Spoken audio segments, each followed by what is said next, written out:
Good evening to all of you for joining this Sunday webinar. On behalf of Philosophy family, I would like to extend a happy welcome to all the scholars, senior professors and students of our country and abroad to be with us in this Sunday webinar. Friends, today we have a very beautiful topic, that is uniqueness in Jainism, and it is also a very popular topic for all of us. And today we have invited Professor Srinetra uh, Pandey, Dr. Srinetra Pandey, and he has expertise in the philosophy of Jaina. Dr. Pandey did his PhD in Sankhya philosophy from Banaras Hindu University, Varanasi, and now Dr. Pandey is acting as the director of International School for Jaina Studies, Pune. Dr. Pandey is a very good scholar, good orator, good research scholar. Dr. Pandey has organized different summer camps and winter camps, uh, namely summer schools and winter schools on Jainology for overseas scholars and for the research scholars of our country and abroad. And Dr. Pandey delivers lectures on Jaina philosophy, Jaina culture, and ethics in different national and international seminars. He has a lot of contribution towards the academics of Jaina schools. And today, Dr. Jaina, Dr. Pandey has accepted our invitation with the connection of our admin and host, Professor Pramod Das, where we are fortunate to have him with us in this Sunday webinar. And you know, the joining way of life and the art of dying at the field of interest of Dr. Pandey. Today, he will reflect on it. Dr. Pandey has been the research fellow, that research fellow on different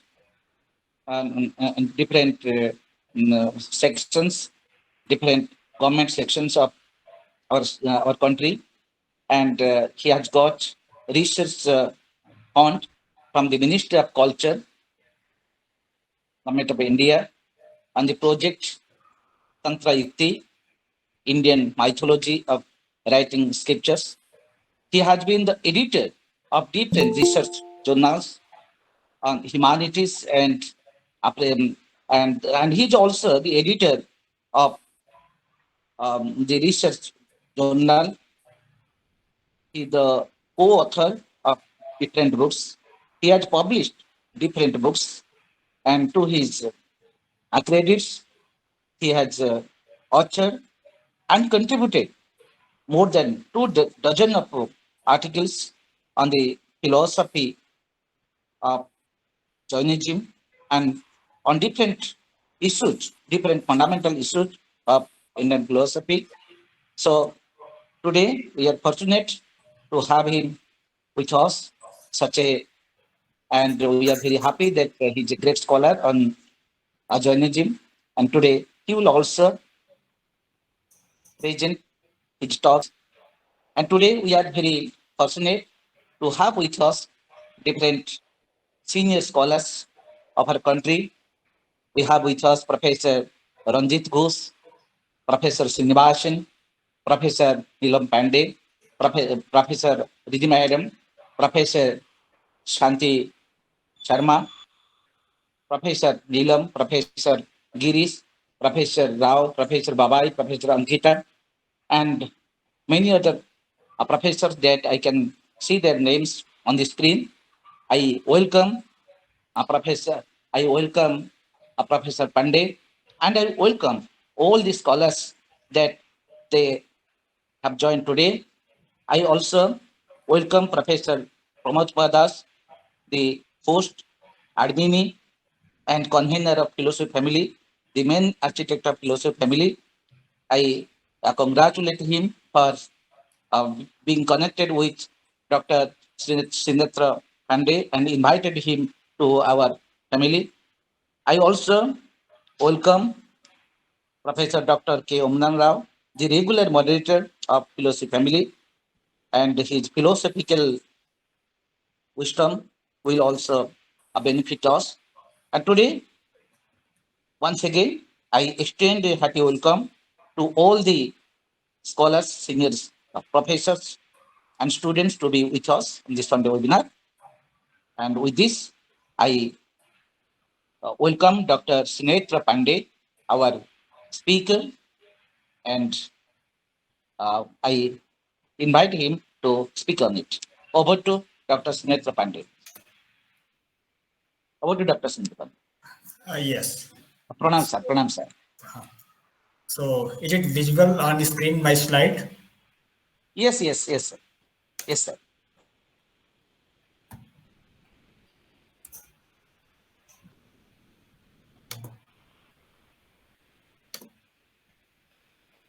Yes. Namaskar, Pram.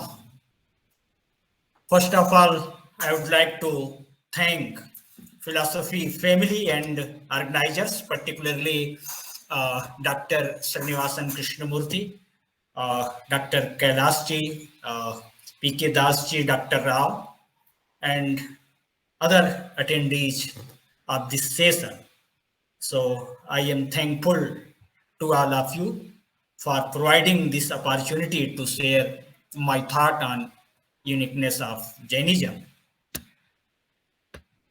Before I proceed to the main theme of my talk, first we see the modern classification. I know you all are aware with this classification. So first we see the modern classification of Indian philosophical system. So primarily, the entire Indian philosophy is divided into two divisions: Astic and Gnostic, orthodox and heterodox philosophical systems. And you know, there are many grounds for the classification of Indian philosophy between Gnostic and Gnostic. But the standard ground, as mentioned in the Indian philosophy uh, by the author of Indian philosophy, Dr. Radhakrishnan, the standard ground of the classification is based on belief on Vedas, belief on the authority of Vedas. And this ground is considered as standard ground for the classification of Indian philosophy by the Indian scholars. So those who believe in the authority of Ved are known as orthodox, and those who don't believe in the authority of Ved are known as heterodox. So thus we can say that the schools of Vedic philosophy are orthodox and others are heterodox. And again, the heterodox Indian philosophy has two branches: materialistic and Shramani. So here in Indian philosophy, only Charvak philosophy is characterized as materialistic. Although there are many traditions in Shramani school of thought, but Jainism and Buddhism, these two are living traditions. Both the traditions have their own identity, and you will find the followers of these traditions everywhere in the world. Yes, the word Shraman conveys three different aspects. The first is Shram. Shram meaning to exert effort or to labor or to perform austerity. The second aspect is Sam. Sam means equanimity. And the third aspect is based on the word sham, meaning to repress our passions like anger, pride, deceit, and greed. Krodh, man, maya, lobh. So the term Shraman, actually, the term Shraman was applied to those who wholeheartedly practiced toward enlightenment and was used for monks. The Shraman traditions are best captured in the term Parivrajak. You know, Parivrajak means a homeless wanderer. So, as I told that there are two surviving religious traditions, two surviving religious schools of Shraman philosophy, Jainism and Buddhism. So, in this way, Jainism comes in the category of heterodox Shramanic tradition according to the modern classification of Indian philosophy. Though I do not agree with this classification, my thought is that this classification must be based on spirituality. And if we classify the entire Indian philosophical system based on spirituality, then we can place only Charvak philosophy under the category of Nastik. All the other traditions are actually Astic darshans. So, for better understanding of the uniqueness of Jainism, first we know who is a Jain, and then we will discuss the unique features of Jainism. The word Jain derives from the term Jina. Jina means victorious or spiritual conqueror of passions, anger, pride, deceit, and greed. So actually in Jainism, these four are considered as passions: krodh, man, maya, and lobh. And a human being who through self-strenuous effort and self-restraint has conquered over his passion actually is called uh, jinn, who has conquered over the cycle of birth and death, who has attained the state of omniscient and ultimately state of eternal bliss. So, who has conquered over his four passions, anger, pride, deceit, and greed, or who has conquered over the cycle of birth and death and attained the permanent bliss and omniscient is called jinn. According to Jainism, every human being has a potential to attain Jinnhood. And the followers of those great also practice their uh, preachings of such type of Jinas are called Jains.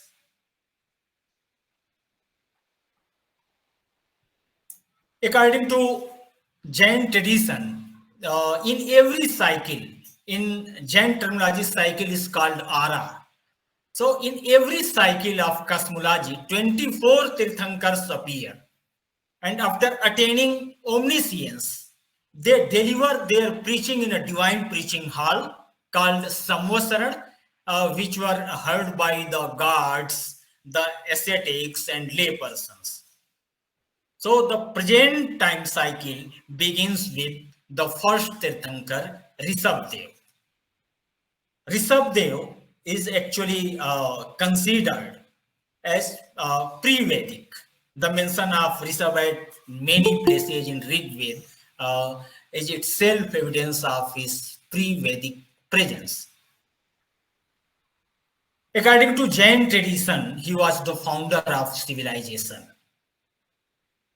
He is the person who tried to skill the society with Asi, Masi, Kasi, Vidya, Vadiji, and Sil. Here, Asi stands for skill of making tools. Asi means weapon or tool. Masi stands for skill of writing.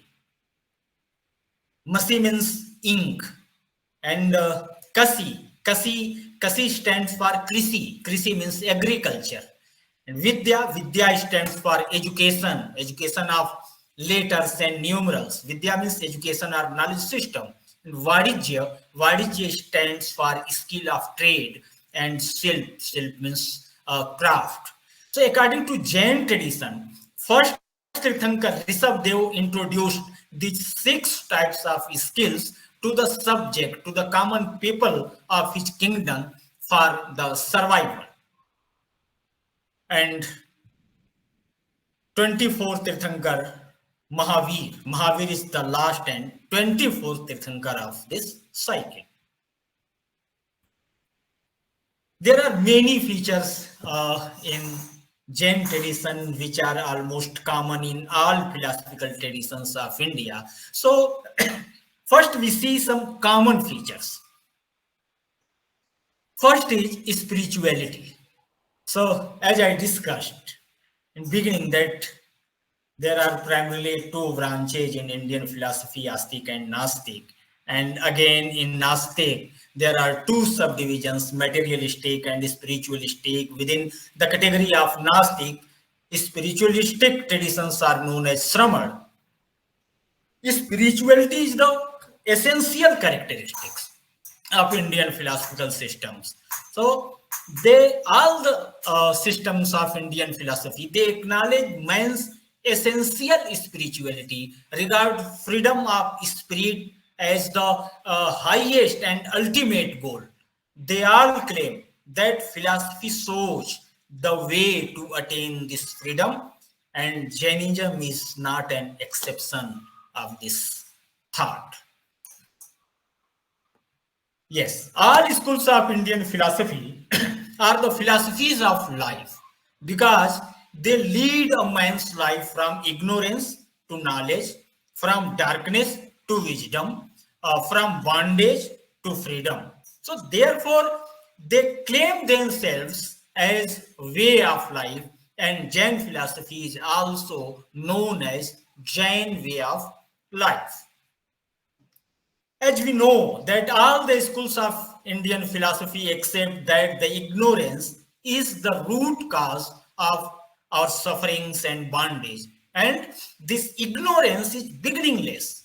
The philosophy shows us the path to conquer this beginningless ignorance. Jainism also considers it as beginningless. According to Indian philosophy, to attain liberation or to attain freedom from this bondage, we need to conquer over our ignorance. The Indian philosophers say that one can conquer this ignorance only through the knowledge. Jain Acharyas also mentions that right knowledge, that is samyak gyan, along with uh, right belief and right conduct constitutes the path of liberation. Samyak Darshan Gyan Charitrani Moksha Marga. This is the first verse of Tattvarth Sutra, very famous text in Jain tradition. Yes, concept of Purusarth, concept of human effort. So, 4 Purusarths have been discussed in the Indian philosophy. You all are aware: Dharma, Artha, Kam, and Moksha. Dharma means righteousness. What we ought to do is called dharma. Arth means to earn prosperity for livelihood. Kam means pleasure. To consume the earned prosperity is called as kam. And moksha means liberation, emancipation. So to be free from all the bondage and sufferings is known as moksha. And among these, kam and moksha are considered as main purusarth. Dharma is helpful in achieving the moksha, and arth is helpful in achieving the kam purusarth. And moksha is the ultimate goal of human life. So moksha is called the supreme purusartha of human life. So Jain tradition accepts these four types of purusartha. In Indian philosophy, two states of freedom have been discussed: Sadeha Mukti and Videha Mukti. Liberation in bodily life and liberation after death. So, moksha is generally considered as to release from birth and rebirth by knowing your own true self, and it could be achieved in this very life. So, this particular stage is known as Sadeha Mukti. Liberation in bodily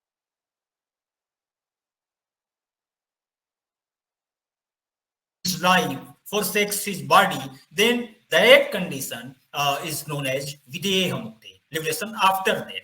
So all the schools of Indian philosophy accept the freedom in bodily life. Although Jainism has its own concepts about these two kinds of liberation, but somehow it accepts these two kinds of liberation, these two stages of liberation.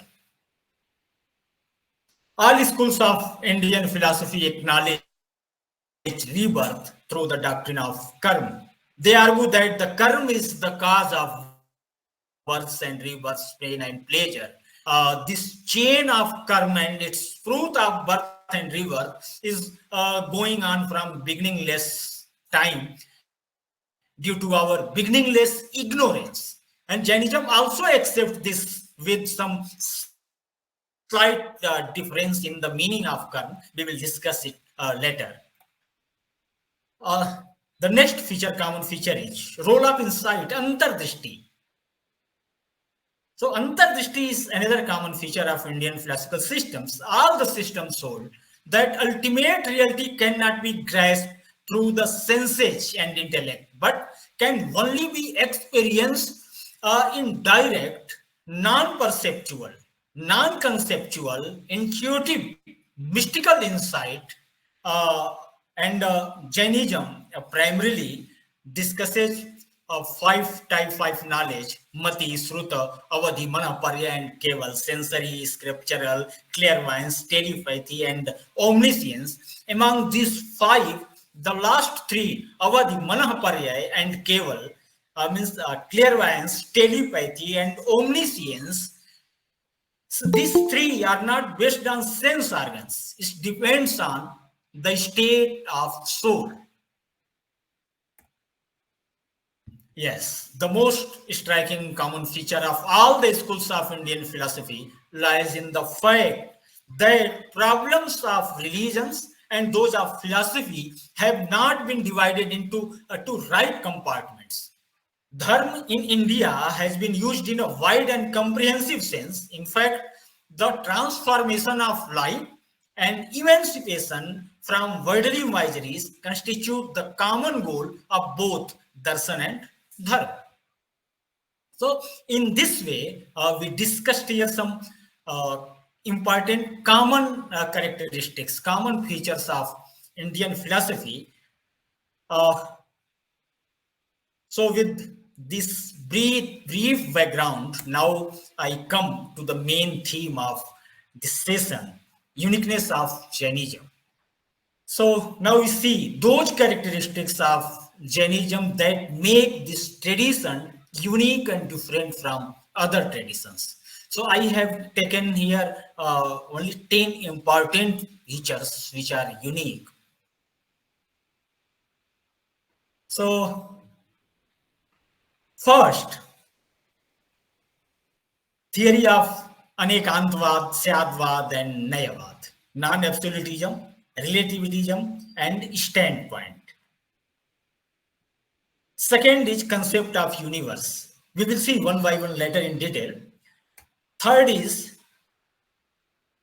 no interference of divine factor in spiritual upliftment. Fourth is concept of God. Fifth is emphasis on householders' conduct.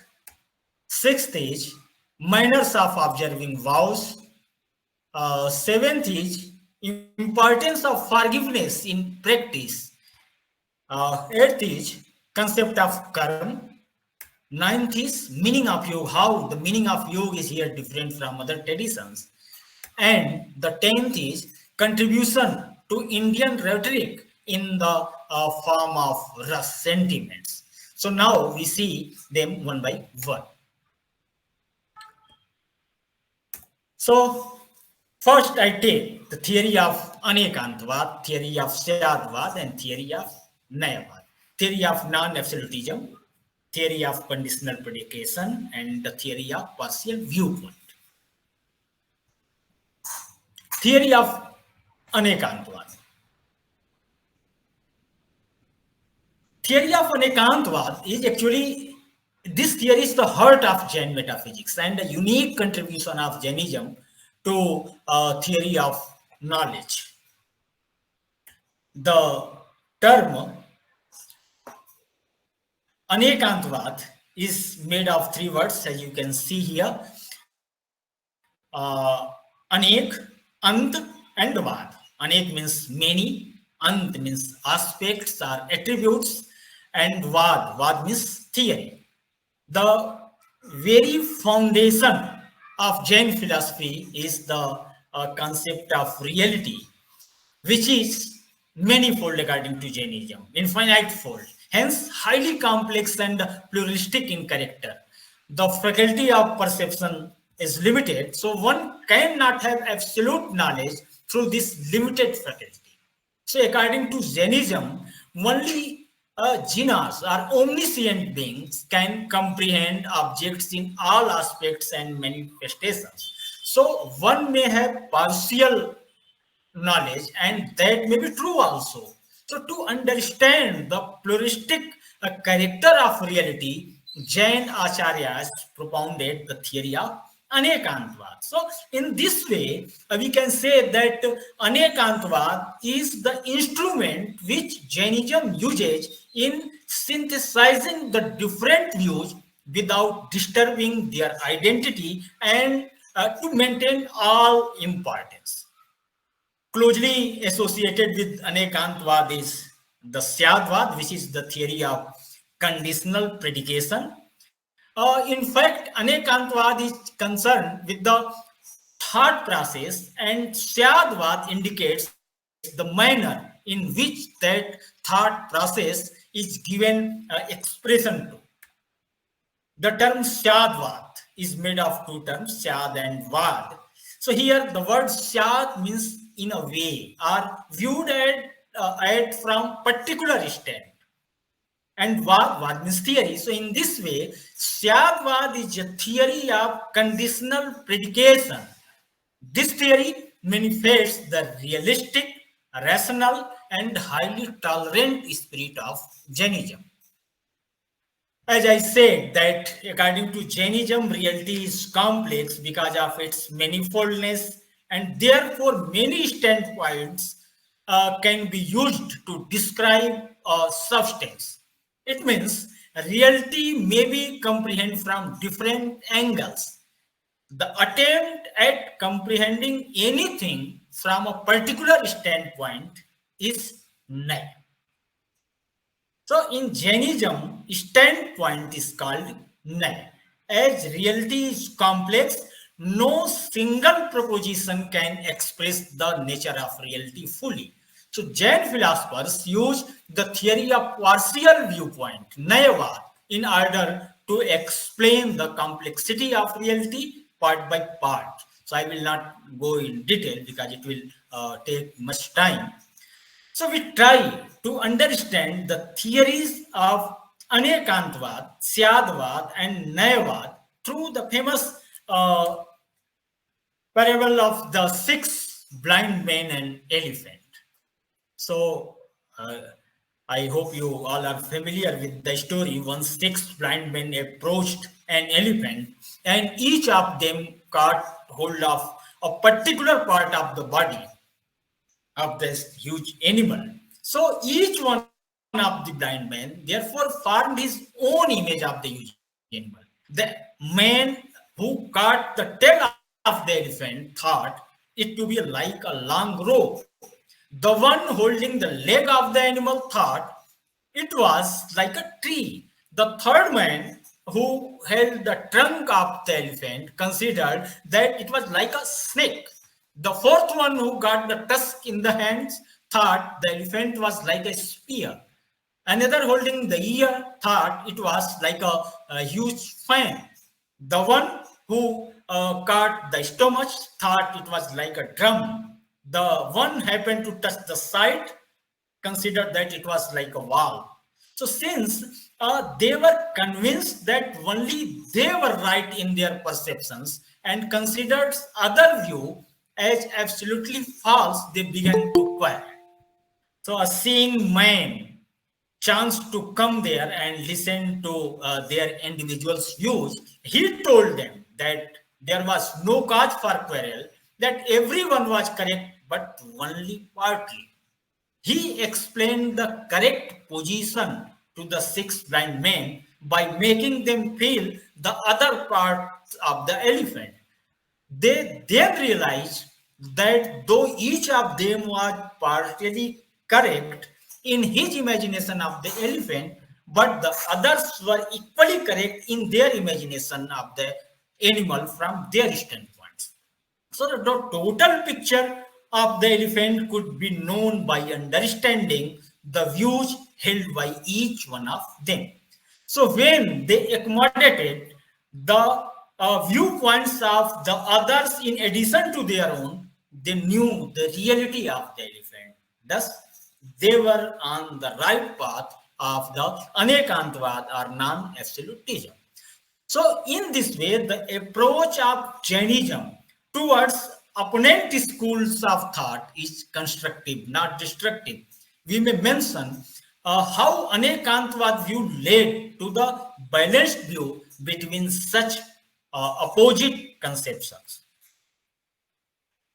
Yes, it will be more clear if you take example from philosophical deliberation of the nature of reality, the nature of Sat, which is fundamental to all philosophies. The Vedanta philosophy led by Acharya Shankar held that reality is permanent and unchanging. The Buddhist philosophy, on the contrary, held that there is nothing permanent and reality is always changing, being a state of flux, because there is momentary and automatic origination and destruction. Jainism reconciling both these extreme one-sided positions. There is a very popular verse in Tattva Sutra that defines the nature of reality according to Jainism. Utpad Vyay Dravyayuktam Sat. Meaning, reality is characterized by simultaneous operation of origination, decay, as well as permanence. A truly non-absolutistic, anekantic approach. So, in this way, the theories of anekantavad, syadvad, and nayavad encourage its adherents to consider the views and belief of their rivals. Now, we see the second unique feature of Jain tradition. Concept of universe. Negation of the universe is there in Jain philosophy. If we see the school of Vedic philosophy or Vedic religious system, we find that all the schools of Vedic philosophy believe in the cosmological theory of origination. In Vedic philosophy, basically there are three major cosmological theories of origination: Arambhavad, Parinamvad, and Vivartavad. What is Arambhavad? Arambhavad means theory of new beginning. This theory is also known as the theory of atomic acceleration. According to this theory, God creates this universe using atoms as material. So, Nyaya and Vaisesik school of Indian philosophy advocate this theory. Paridamvad means the theory of real transformation of the caste. So there are two branches in Paridamvad, Prakriti Paridamvad and Brahma Paridamvad. Sankhya Yoga's view is known as Prakriti Paridamvad. According to Prakriti Paridamvad, this universe is the real transformation of a non-conscious element of Prakriti. Ramanuja's view is known as Brahma Paridamvad. He is the propounder of Visishta Dvaita Vedanta, and according to Ramanuj, this world is the real transformation of Brahma. Brahma is both material and efficient cause of the entire world, Upadan and Nimitta Karan. So Brahma is both the causes. So there is nothing outside the omnipresent Brahma according to Visishta Dvaita philosophy. Brahma is the only being which transforms himself into the forms of individual souls and material objects. Third is Vivartavad. Vivartavad means theory of illusion. So according to Vivartavad, this universe is merely an unreal transformation of its cause Brahma. So Vivartavad means theory of illusion.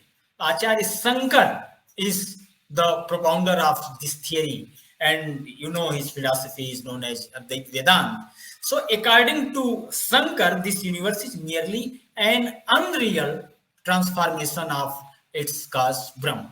So in this way, we see that all the schools of Vedic philosophy accept the origination of this cosmos, of this world. But Jain tradition does not believe in the origination of this world. They consider this universe eternal. In Jainism, God is neither the creator nor destroyer or administrator of this universe. This universe is eternal. It existed from times immemorial and will exist forever, governed by a number of universal laws.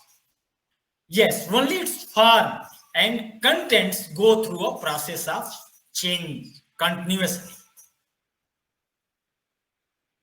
The third feature is no interference of divine factor in spiritual upliftment.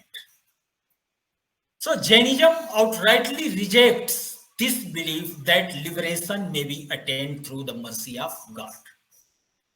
Jainism recognizes that karma by itself and without the intervention of any divine power is capable of explaining the whole world of experience, and thus impresses on the individual his complete responsibility for what he does. So nothing can intervene between the actions which we do and the fruits thereof. So Jain worship of Tirthankar, there is a question then, why do Jains worship the Tirthankaras? So Jain worship of Tirthankar is not for the grace or favor, but to enhance the virtue of individuals by imitating the virtues of Tirthankar. You will actually never find a Tirthankar image or Tirthankar idol in blessing posture. While in Hindu tradition, you will find many images and idols of Ram, Krishna, Durga in blessing posture. Similarly, we find idols of Buddha also in blessing posture. So in this way, Jainism, more than any other creed, gives absolute spiritual independence and freedom to a man. Yes, see here, you can see here the images of Hindu god Ram in blessing posture, and similarly the image of Buddha in blessing posture. But in Jainism, we find the Tirthankar image in two postures only. You can see here the image of Tirthankar in Padmasana or lotus posture. And the second image is of Tirthankar in Khadgasana. Khadgasana standing posture. So no divine uh, interference is accepted in Jainism for the liberation from the karmic bondage. Self purification can only be done by self effort. So, in this way, Jainism, more than any other creed, gives absolute spiritual independence and freedom to a man. So, fourth, uniqueness of Jain tradition is the concept of God. Jains don't believe in the theory of incarnation of God as Hindu believe. On the other hand, Jain tradition looks upon man himself as God when his inherent powers are fully in blossom. Every liberated soul is divine. So, God in Jain theory is being only another word for the soul at its best. It is within the capacity of man to become a God. The fifth feature is emphasis on householders' conduct. All the Indian religious texts are very conscious in the terms of conduct, especially for ascetic conduct. But Jain scriptures give same importance to the purity of householders' conduct as well. So Jain scriptures prescribe twofold conduct: sakal and vikal. Sakal means complete and vikal means partial. Sakal, the homeless ascetic without any possessions observe complete conduct. And the householders with possessions observe partial conduct. Complete conduct is known as Sramadachar and partial conduct is known as Shravakachar. So according to Jain tradition, the ultimate goal of human life is to achieve moksha, to achieve liberation. So Jainism says that without complete renunciation from bodily attachments, we can't achieve liberation. And complete renunciation is possible only in ascetic life. So the objective of Shravakachar, the objective of householder conduct is to be prepared for monkhood. So Jainism says that by maximizing non-violence or by minimizing violence, one can achieve the goal of Shravakachar, householder conduct. So Jain Acharyas have prescribed some certain vows as code of conduct for householders that are called Brat. Yes. So the sixth feature is manners of observing vows. How the Jain tradition is different in the terms of manners of observing vows. So as I said, that Jain Acharyas have prescribed some certain vows for householders. So five of them are main foundation, you can say fundamental vows: ahimsa, satya, asteya, brahmacharya, and aparigraha. Non-violence, truth, non-stealing, celibacy, and non-possession. These five are main or fundamental vows. And these five vows are found in Hinduism and Buddhism also. You will find ahimsa, satya, asteya, brahmacharya, aparigraha in yogic tradition, in Patanjali Yoga Sutra also.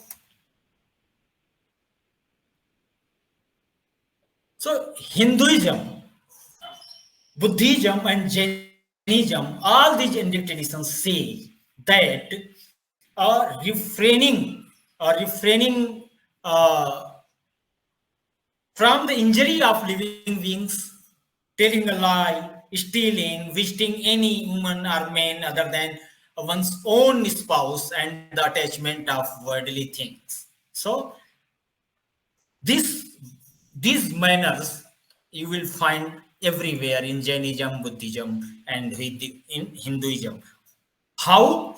So by the three kinds of activity, by the activity of mind, by the activity of speech, and by the activity of body. So, refraining from the injury of living beings, telling a lie, stealing, visiting any woman or man other than own spouse, and the attachment of worldly things by the three kinds of activity of mind, speech, and body are respectively called non-violence, truth, non-stealing, celibacy, and non-possession. But what is the uniqueness of Jainism in observing this vows? Jainism goes one step further while defining these five vows and adds that if you are causing others to do or endorse the act of others, then you are not observing these vows. Krit, Karit, and Anumodana. Krit by doing, Karit means causing someone to do, and by endorsing means Anumodana of the Anumodana when other commits violence. So this is the uniqueness of Jainism in the form of the manner of observing these five vows: Krita, Karita, and Anumodana. Now, the seventh feature of Jainism is importance of forgiveness. Although all the sects of Indian philosophical system accept the importance of forgiveness, but Jainism has an very important place of forgiveness in daily life. No, there is a very popular verse in Sanskrit, Chama Virasya Bhushanam, meaning forgiveness adorns the brave. Jainism gives great importance to forgiveness. How? Forgiveness is the essential part of daily practice in a Jain's life. It is one of the six obligatory religious duties. 10 virtues known as dharma have been discussed in Jain tradition, and forgiveness is one of them. Jains celebrate festival of forgiveness everywhere. Let us see in detail how the forgiveness is very special, very important in Jain traditions. Yes. So Jain text prescribe six obligatory religious duties, six essential duties to be practiced in daily life by a householder. So these are Samaik, second is Chaturvinsati Yastav, third is Vandana, fourth is Pratikraman, fifth is Kayotsarg, and sixth is Pratyakya. Samaik, Samaik means prayer or meditation for the state of equanimity of the self. Chaturvinsati Yastav, reciting the virtues of the 24 Tirthankaras. Bandana, veneration of the spiritual teachers, spiritual masters, veneration of the elders. And the Pratikraman, recollecting the mistakes committed and seeking forgiveness for them. And Kayotsar means relaxation, developing a feeling of separateness of body and self. And sixth is Pratyakhyan, vowing not to make mistake in future. So you can see here that the recollecting the mistakes committed and seeking forgiveness for them is the one of the obligatory duties of a householder's life. If a householder does not observe this practice in his daily life, then he is not a Jain by practice. Yes, Jain Acharya have also mentioned 10 virtues, 10 dharma, known as dharma, 10 virtues. That is called dharma, namely Kshama, forgiveness, Mardav, humility, Arjav, straightforwardness, Sauch, purity, Satya, truth. Yes, Sanyam, self-restraint, Tap, austerity, and Tyag, renunciation. Ninth, Akinchan, detachment. And 10th is Brahmacharya. So these 10 virtues are prescribed for a Jain as daily practice, and forgiveness is the first among them. But if a Jain is not able to observe these virtues in his or her daily life, he or she must observe these virtues for a particular period in every year. September celebrate a festival of Paryushan. Right now, this festival is going on for 8 days. And just after that, the Digambar celebrate a festival of Das Lakshan Parv for 10 days. So during these festivals, they observe these virtues very cautiously. So as I discussed, during this Das Lakshana or Paryusar Parv, it is essential for a Jain to observe these virtues. Yes. So after the end of the Lakshana or Paryushan Parv, the Jains observe a unique custom where they ask for forgiveness with every individual they may have offended during the year. Old quarrels are forgotten and friendship and relationship renewed as they fold their hands humbly and seek forgiveness. It also helps in bringing harmony and togetherness in the community. There is a very famous verse in Prakrit language one should say while seeking forgiveness.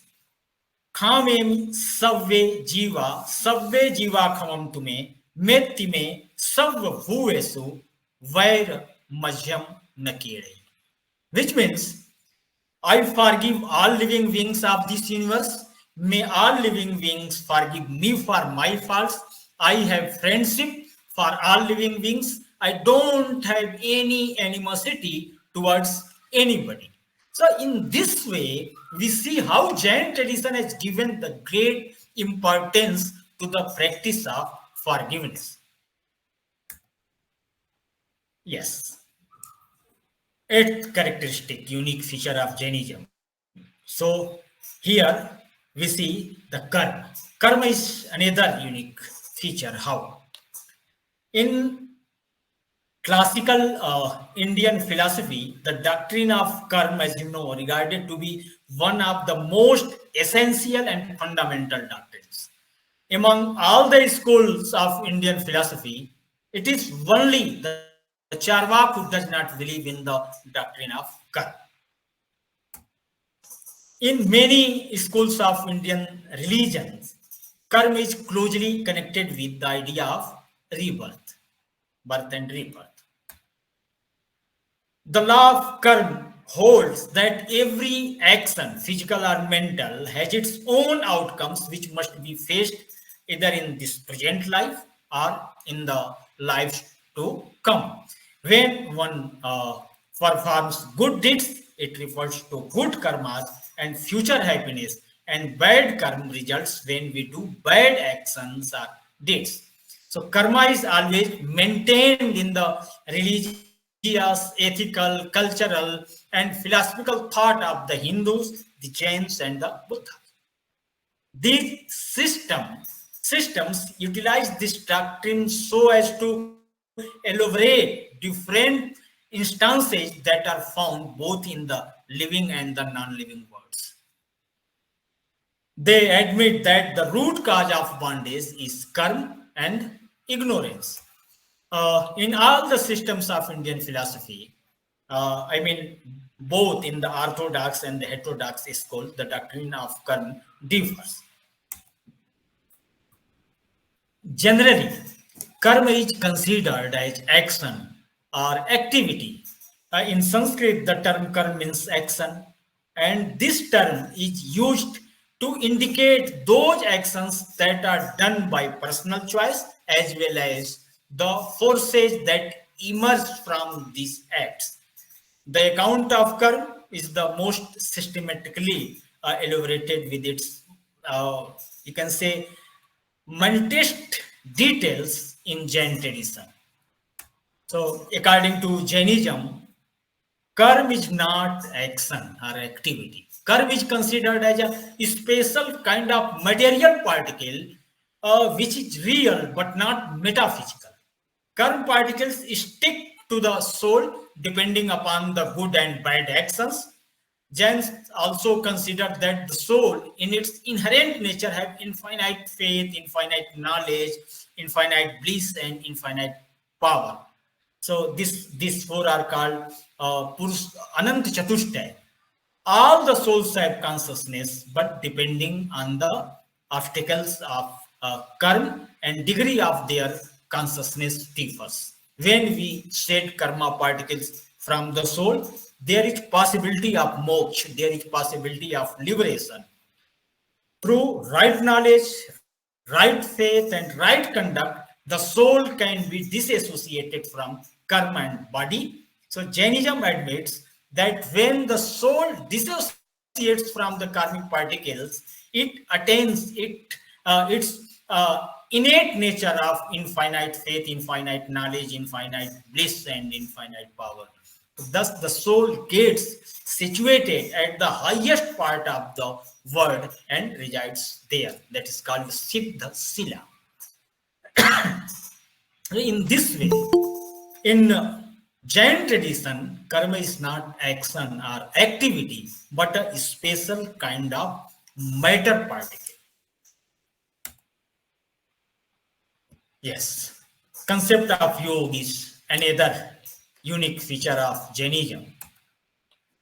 The word yoga, as you know, is derived from the root word yuj, which means to join. And it also means stability of mind. The aim of all Indian philosophies, except Charvak, is liberation, and this is possible by conquering over the mind and transcending it beyond the levels of empirical knowledge. In Yoga Sutra, Patanjali defines yoga as yogas chitta vritti nirodha, means giving up the activities of the chitta or mind. That means consciousness, pure consciousness is yoga.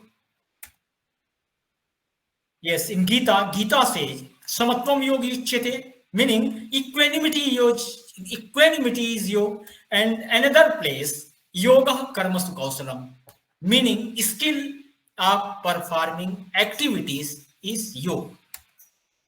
But in Jain tradition, the term yoga has its different meaning. In Jainism, it indicates the activities of body, speech, and mind. Its first occurrence in Jain canon is in the Acharang Sutra and in the sense of mind, speech, and body. In Acharang Chula, it connotes union, contact, combination. In Prashna Vyakarana Sutra, the term yogi used in the sense of art of fascination and in the sense of salutary physical activity, such as pratilekhan. Pratilekhan is a special kind of activity to remove the obstacles from, Pikchi. Pikchi is kind of tool which which a Jain monk or nun, they always keep with them.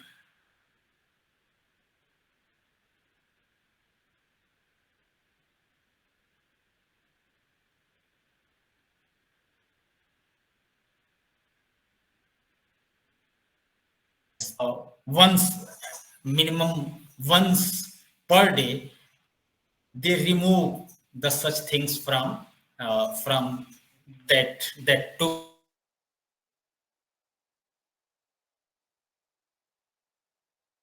Yes, Uma Swati, Shwetambar and Digambar, they both consider Uma Swati as a great acharya, as a great scholar. Sometime you will find the name Uma Swami. So Digambar calls him Uma Swami, but Uma Swati is called by both the traditions, Digambar and Swatambar. So In his work Tattvar Sutra, he says, Kaya Vang Manah Karma Yoga Sa Asrava. That means the activity of mind, speech, and body is yoga.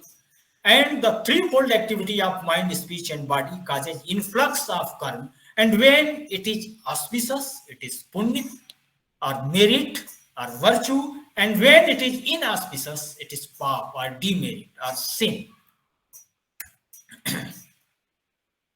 So the present context of yoga in Jain tradition as spiritual activity is a later development actually. It was Haribhadra who for the first time used this term in the sense of concentration of mind, though dhyan was used in the similar sense, but not yoga. According to Jain tradition, first Tirthankar Rishabdev was the first to instruct yoga to his sons on the eve of Bharat Bahubali war. Acharya Atmanand is a great scholar of Jain tradition. Atmanandji opened that Hiranyagarbha of Mahabharata, the innovator of yoga in Vedic tradition, is in fact Rishabdev because he was also known as Hiranyagarbha. So in this way, the traditional meaning of yoga in Jainism is related with threefold activities. That is, activity of mind, activity of speech, and activity of body, not as action. Now we see a unique contribution of Jainism to Indian rhetoric. There is an ancient Sanskrit text on performing arts by an Indian sage Bharat Muni titled Natya Shastra. The term Natya Shastra, is the combination of two words, Natya and Shastra. Natya means act, performance, and Shastra means scripture, text. So the Natya Shastra is the oldest ancient Indian work on performing art. The exact date of the composition of this text is unknown, but estimates vary between 500 BCE to 500 CE. In Natya Shastra, Bharat Muni mentions a theory of ras and bhav, theory of sentiment and emotion. So, ras means sentiment and bhav means emotion. So, in the context of performing art, forms and manifestations of emotions are defined by the sentiments. A sentiment is an aesthetically transformed emotional state experienced by the audience. Sentiment is accompanied by feelings of pleasure and enjoyment.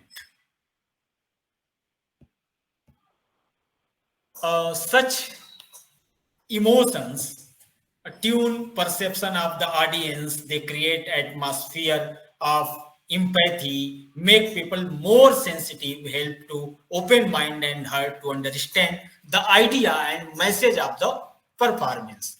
So Bharat Muni in Natya Shastra speak of 8 types of rasa, and the first is Sringaras.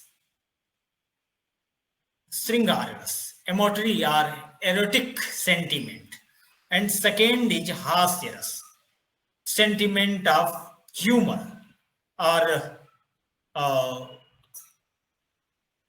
comic sentiment. Third is Karunaras, pathos or tragic sentiment.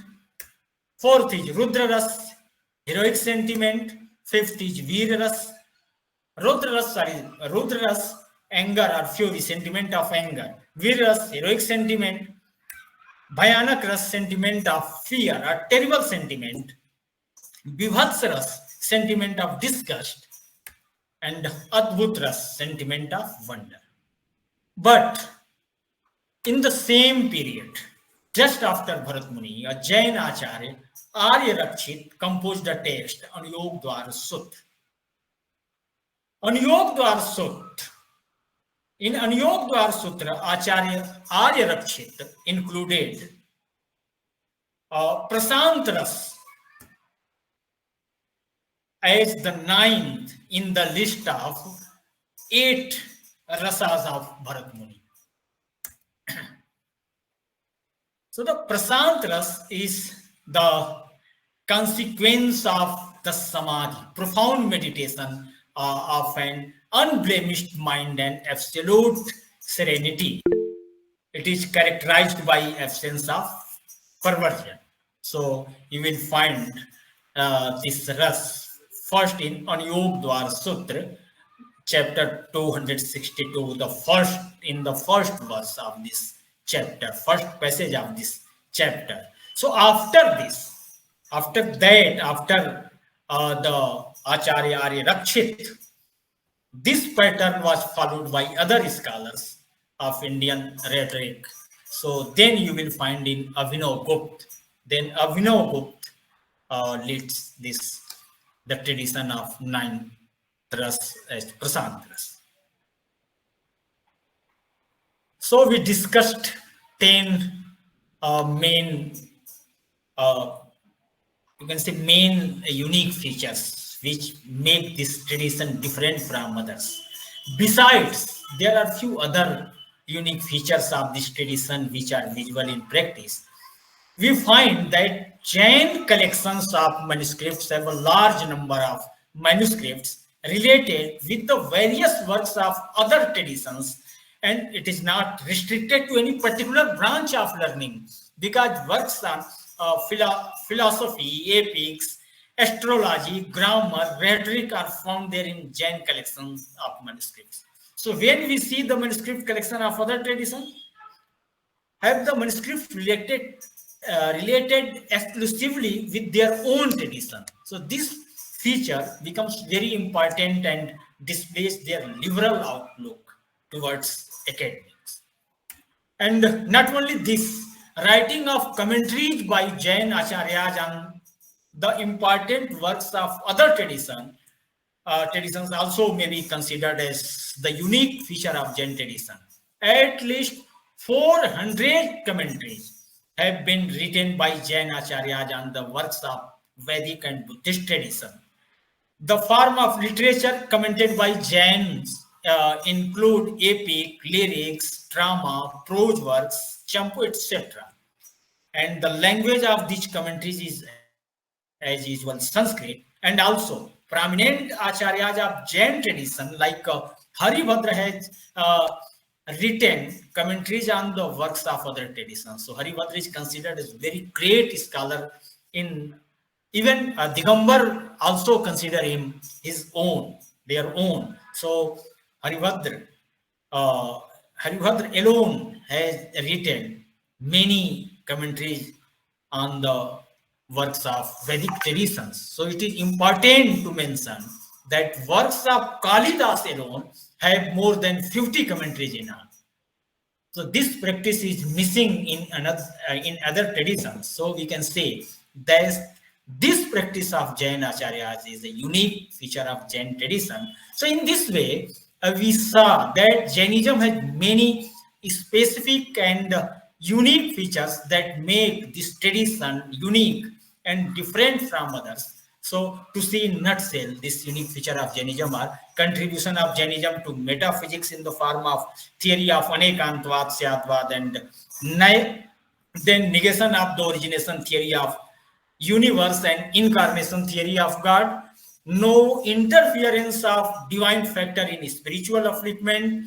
Then emphasis on householders' conduct and manner of observing vows, importance of forgiveness in daily practice, concept of karma as matter particle, not as action or activity, yoga as activity of mind, body, and speech that leads to bondage, not to liberation.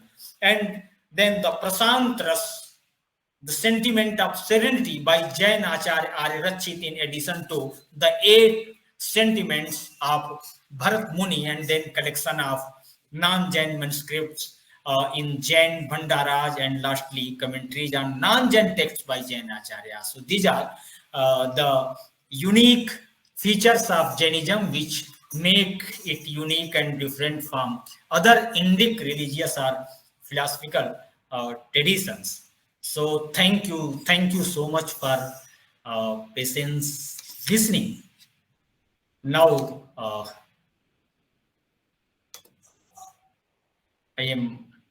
Okay. Okay. Yes. Thanks so much, Dr.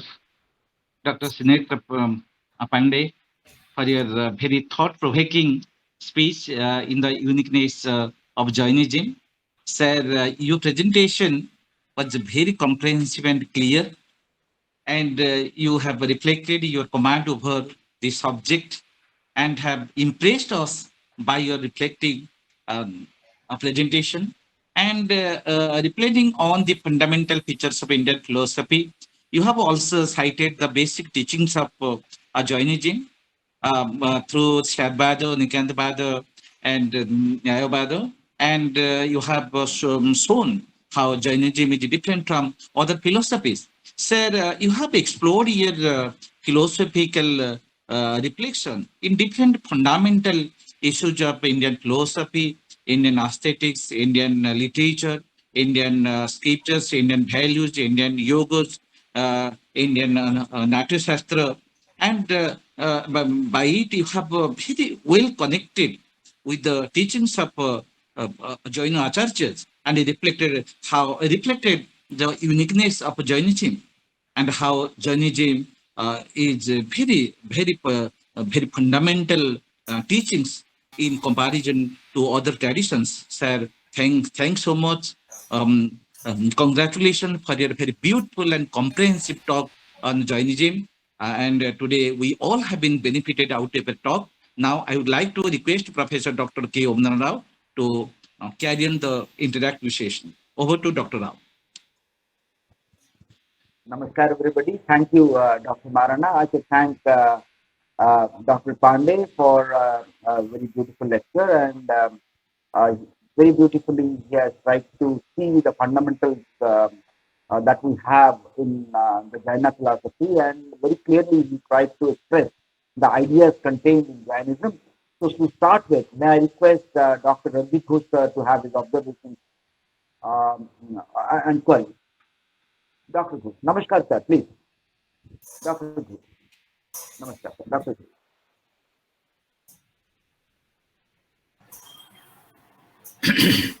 Thank you, Dr. Rao. We have heard the long discourse of Dr. Pandey on Jaina philosophy. Now I have two clarifications, and I have I will have to add two things to his discourse. The first thing is probably it is a typographical error from our side.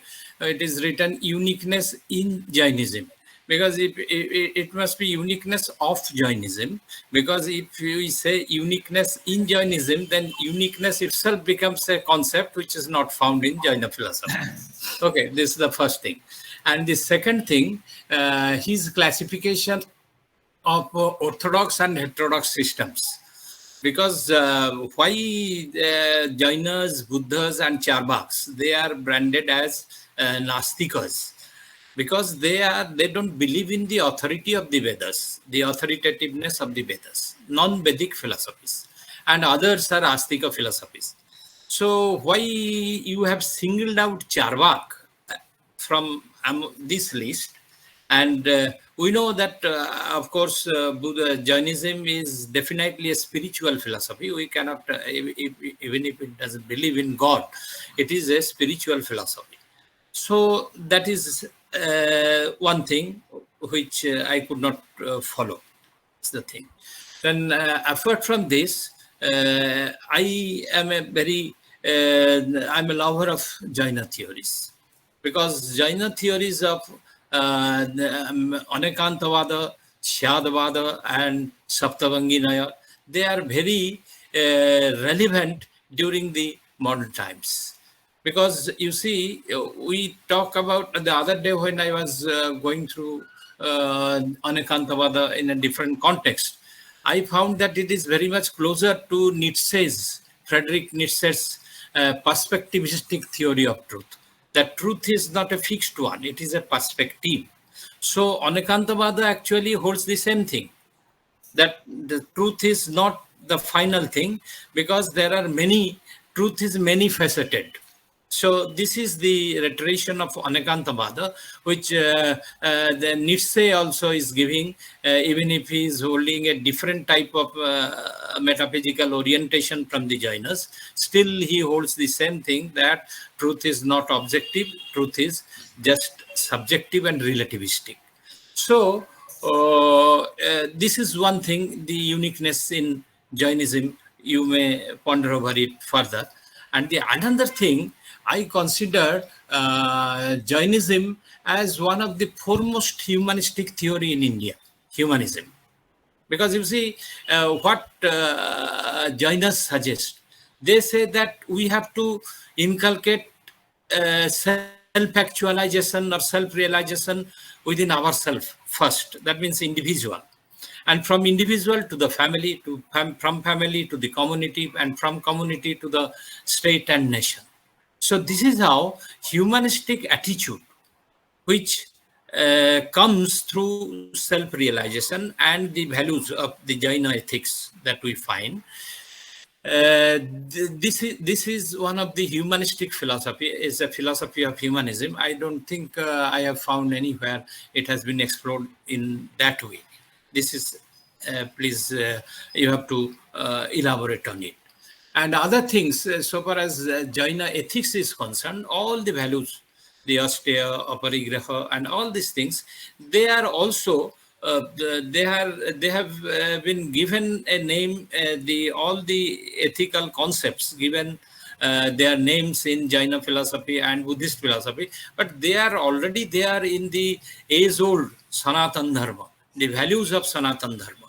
So even in this non-Vedic philosophy, Jainism, we find the values of the Sanatan Dharma. So how would you react on this? Thank you. Yes, sir. Thank you for your comments. So first, about the classification. So I told that there are two parallel traditions, Astic and Nastic. So actually, my objective was to discuss uniqueness. So I didn't go in detail. But even in Vedic tradition, if you see, you will find the traces of Sramar tradition, like in Atharvaved, we find Bratya. And it mentions that the followers of Bratya are somehow different from the mainstream of the Vedic tradition. But there is no any, you can say, struggle or any type of fight between these both traditions. So my observation, my thinking, what I think about this classification, I mentioned that the classification must be based on spiritual ground. Although there are few scholars who are trying to describe Charvak in a spiritualistic manner, and unfortunately, Professor K.C. Pandey is no more. He was professor in Lucknow University, and under his guidance, this research was going on. So, but still, whatever is available with us. So we suppose Charvak philosophy as non-spiritual philosophy. Beside this, all the sects and subsects of Indian philosophical system are spiritual. So I consider Jainism and Buddhism as Astic darshan. But the classification which I showed in my presentation was based on modern scholars like Radha Krishnan, at the time of Radha Krishnan, there was a huge conference for this particular classification. And that time the scholars decided that the Sramar tradition should be considered as Gnostic darshan. So that's why I mentioned there in that way.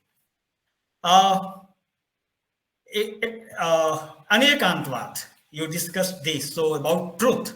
So my personal opinion is that this theory is somehow you will find in Vedic tradition also ekam sat vipra bahuda vadanti.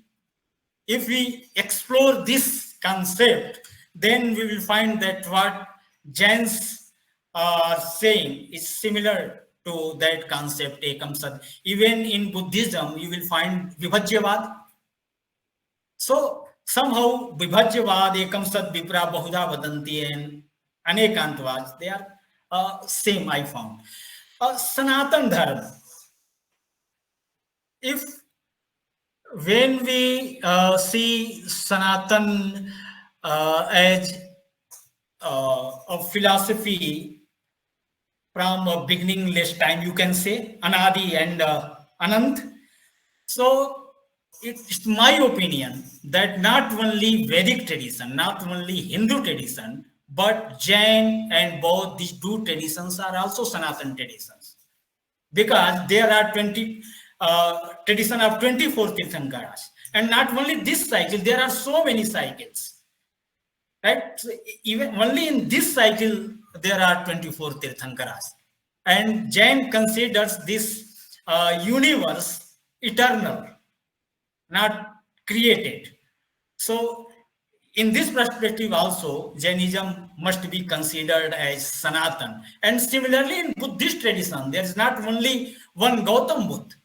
Jain text Rishi Bhasit itself is evidence, is proof that there are so many Buddhas. Rishi Bhasit mentions 6 Buddhas in this text also.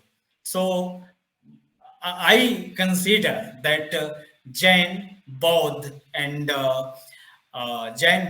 Vedic, these all 3 traditions are. Even in Riga Veda, Kesi Sukt is there in the Dasam Mandal. So you see the characters of the Parivrajak mentions there, Kesi Sukt. You will find the similar tradition in, particularly in Digambar tradition, Nagnata, and so everything. So I think these all 3 traditions, Jainism, Buddhism, must be considered as Sanatan, if Sanatan means eternal. Thank you.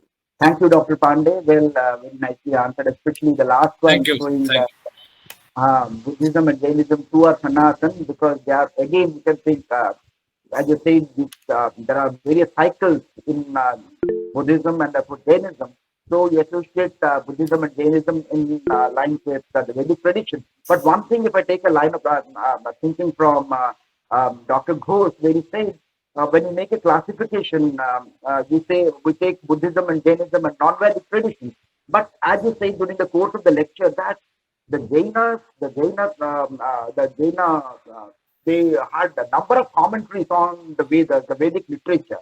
So how do you see this? Because we say they are non-Vedic, okay, they are non-Vedic tradition, but at the same time we say that Jainas, they had maximum literature, the commentaries in the form of commentaries on the Vedic literature. How do you see this?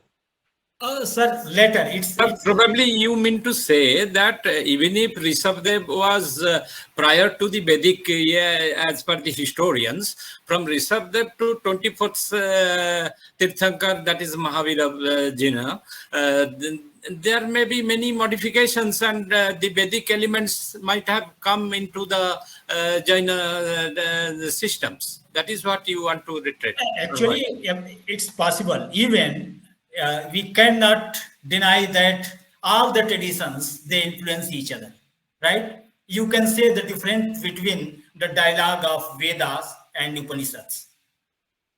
Upanishads, you will find more philosophical deliberations there, and lack of, you can say, Yagya, Karmakand.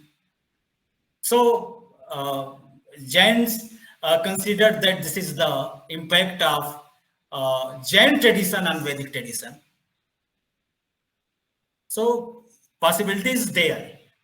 We can't deny that Vedic tradition has a lot of impact of Jain tradition, and Jain tradition has a lot of impact. So it is possible. All these 3 traditions grow up on the same ground, right?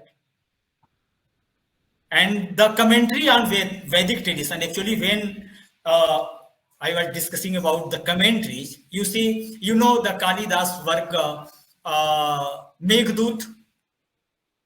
So you will find in Jain tradition, even Raghuvansh Jain. So, and similar story. Interpretation are somehow different, but you will find same thing even Jain Ramayana, Jain Mahabharata. So yes, but not directly on Vedas. So these are considered, even Kalidas is considered as Vedic scholar. So more than 40, 50 commentaries on only Kalidas work you will find in Jain tradition. So yes, even in Sat Darshan Samuchaya by Haribhadra. Yes, Haribhadra is the first who considered Jainism as a spiritualistic, as Astic darshan. So when he was discussing the six traditions, then Vedanta, Sankhya, Advait Vedanta, Sankhya, Nyaya, Vaisesik, and Jainism. So when he discussed Sankhya, when he discussed these six traditions, you will be surprised to read that how he justified all the traditions. When he discusses Sankhya, then you will find him as a Sankhya philosopher. When he discussed Nyaya, you will find him as a Nyayic. So yes, later it came in. Yes. Thank you. Yes, yes, sir. Yes, yes, sir. We'll invite Kalyani madam, but prior to that, may I invite Krishnamurti sir, then Kalyani madam will speak. May I invite Krishnamurti sir because you are joining me, sir. Yes, sir. Namaskar. Namaste to all and pranams to Dr. Srinetra Pandey for your excellent and beautiful exposition of uniqueness in Jainism.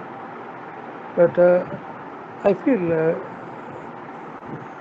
they have not made an in-depth study. It's only highlighted about the salient features of Jainism, though they are very beautiful in a very seriatic way. You have presented it nicely.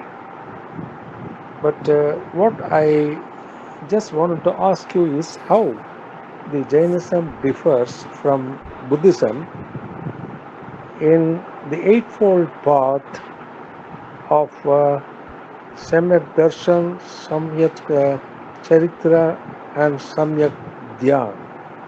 When point is there is a contradiction between Ahimsa, Satya, Asteya, Brahmacharya, and Aparigraha, as rightly said. But this Ahimsa is how is overlooked in the nuns taking fast and doing Salekana. This is my basic,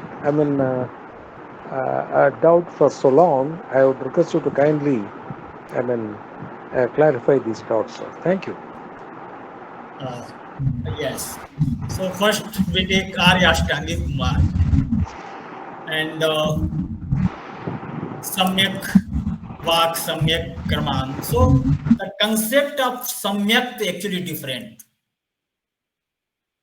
If I try to define the Samyak of Buddhism, so there everything is momentary according to Jainism.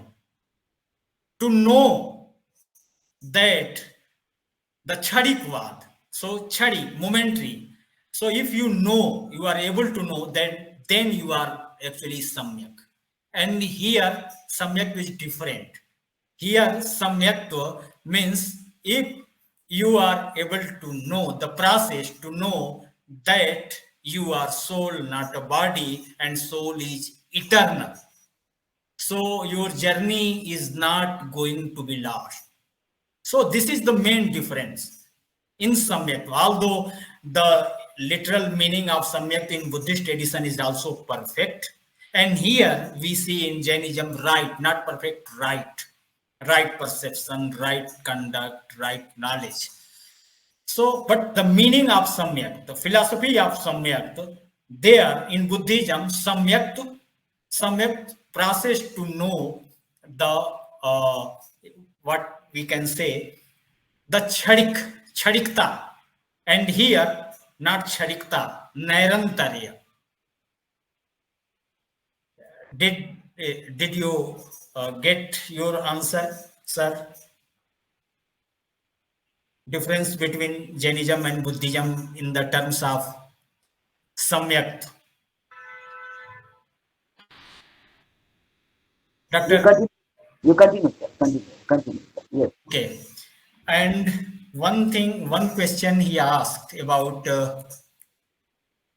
ahimsa in Sanlekhana, if I am right.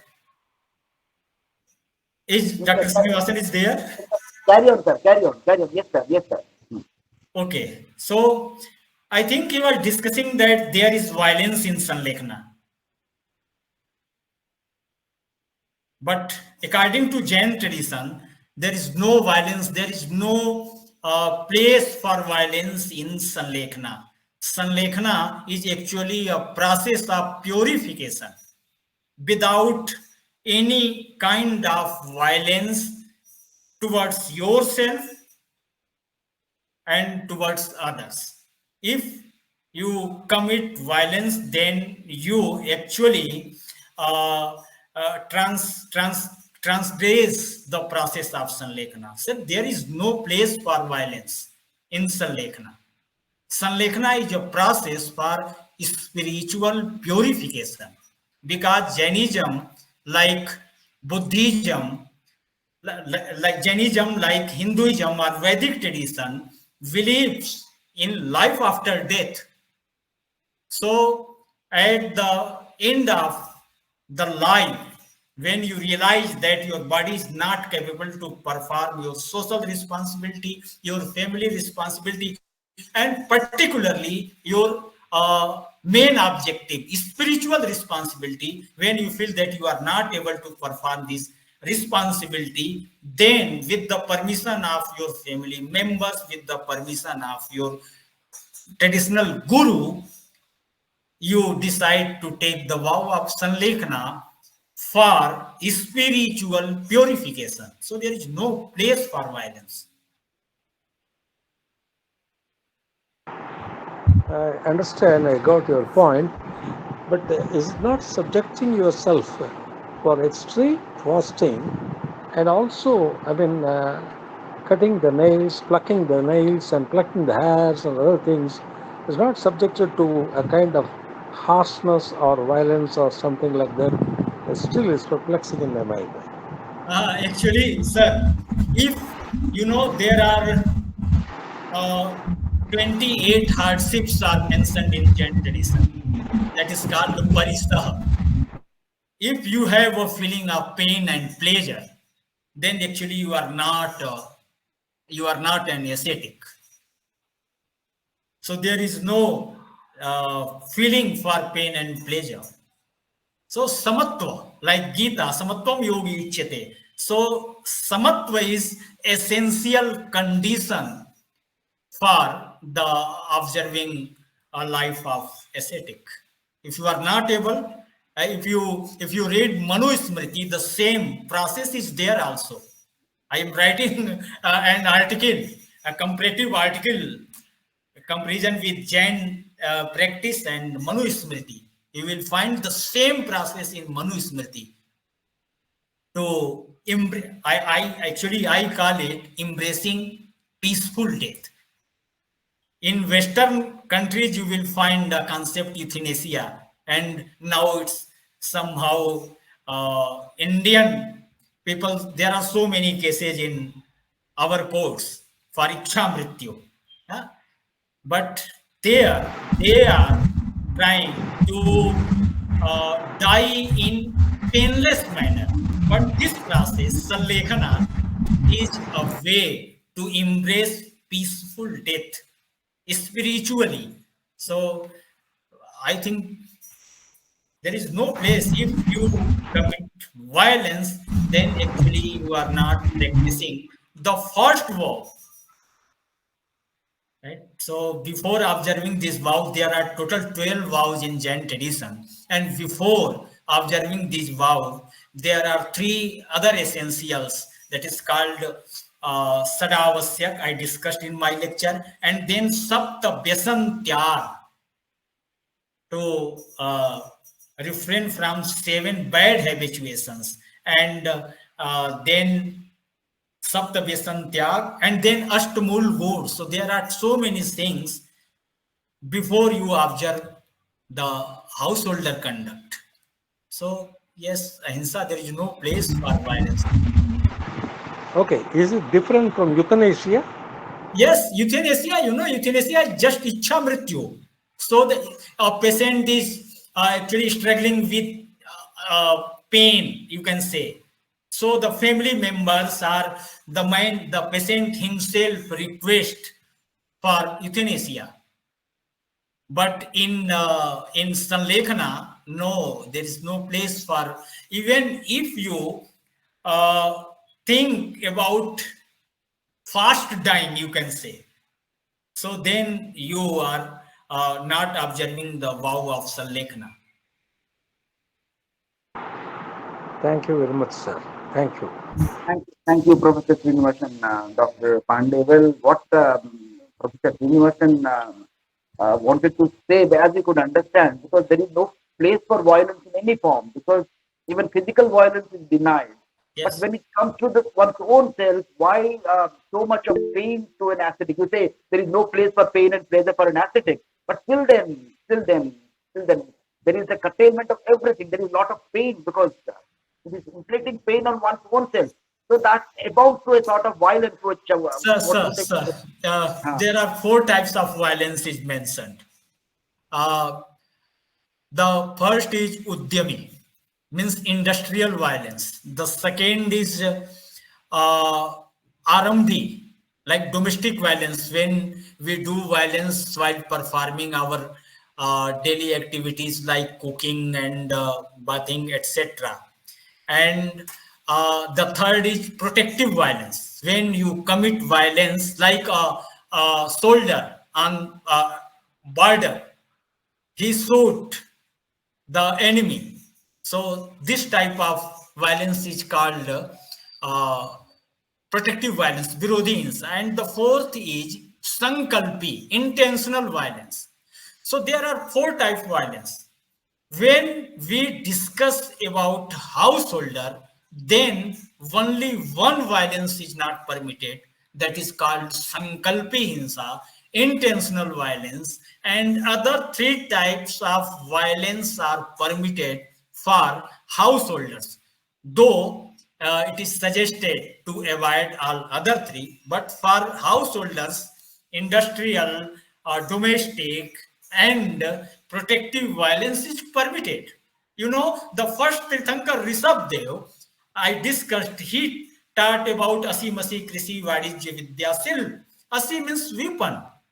So the first Tirthankar, Rishabdev, taught how to protect yourself from your enemies, how to protect your properties from enemies and robbers. So yes, for householder, it is not possible that total non-violence is. That's why the term for householder is not non-violence, limiting violence. Similarly, for aparigraha, the literal equivalent, English equivalent, is not non-possession, but non-possession is not for actually for a householder. For householder, it's limiting possession or limiting desire. So violence is permitted for householder, and householders are suggested to avoid all types of violence, but intentional violence is not permitted. Thank you, Dr. Pandey. Well, that also justifies the absolute and the relative distinction in Jainism. When it comes to the householders and the common men, the relativeness, the limitedness that applies. But when it comes to the Jina, the Kevali, so there is total absoluteness. Even the truth is absolute. Okay, there is no standpoint, because the Jina can understand things from all standpoints, because he has the knowledge of the entirety, because he has the knowledge of all standpoints. So limitedness, okay, the partiality, the limited truth, that is only for the householders, but for the Kevali, everything is absolute. So ahimsa too, well, to the common, the householder, there is a sort of absolute non-violence is not possible. So absolute non-violence, when you think of it, is for the Keval. Okay, thank you so much for this information and very good, very nicely done. Thank you so much. Sir. Thank you. Thank Well, you. let us move to Dr. Kalyani Sadangi, madam, for her views, observations, and questions. Dr. Sadangi, madam, please. Namaskar. Please, are you there?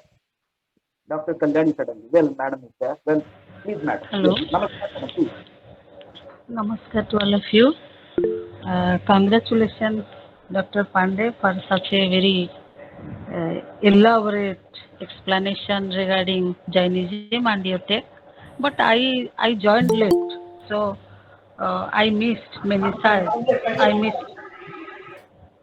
Perhaps I missed many important points, but I was present in the question answer session regarding the Ranjit sir, the questions he put forth and the answer provided by today's speaker. I have some reservations regarding Sanatana Dharma because the very word Sanatana, it defines that it has no end, na adi na anta. That's why it is called Sanatana.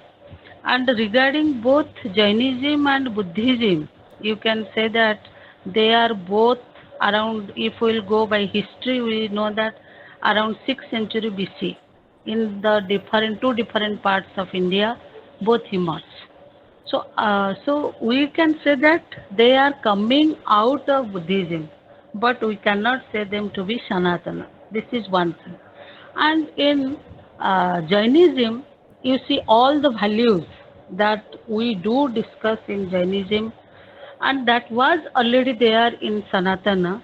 But my point of submission here is that out of the many values that Sanatana Dharma discussed all through, Jainism perhaps, I may be wrong, Jainism perhaps took one concept that is non-violence and entire ethics of Jainism based on entire practice of Jainism, you can say, as today's speaker very efficiently very pointed out, there are four types of practice of the non-violence. For laity, it is liberal. For monks, it is very hard. I do agree, but I can say that it is only, it may be the case that they have borrowed it from Sanatana and they have worked more on. It may be one case. And always my reservations regarding Jainism is that because in many good books I have read that when to attain liberation, a man has to born again as a man. So my submission, because I am also working on that, and you can throw light upon it, that there is gender parity, there is gender binary. You can see in the religious practice. So you can answer me. And regarding euthanasia, as just now you told me, you were highlighting upon regarding euthanasia. We have already the practice of santhara in Jaina tradition, but that is still a debatable one, and more research is going on. And I request the speaker to have his own take on the gender binary that we found in Jainism. Yes. So the first, Sanatan. We just discussed the meaning of Sanatan. Sanatan, I think Sanatan, the English equivalent is eternal, without beginning, and there is no end. So if you read, if you study the Jain text, the concept of Jainism, we find, you told that the 65th BC, you know, the 65th BC is actually the time of just before the 23rd Tirthankar Parsana, near about. But there is a tradition of 24 Tirthankaras, and the first Tirthankar, Rishabdev, you will find the mention of Rishabdev in Rigveda. Yes. So how you can say that Jainism starts But 650 BC? But you see, when we talk of be big G, when we talk of Bhagavad Gita, we always calculate in time that it is the around 2000 years back.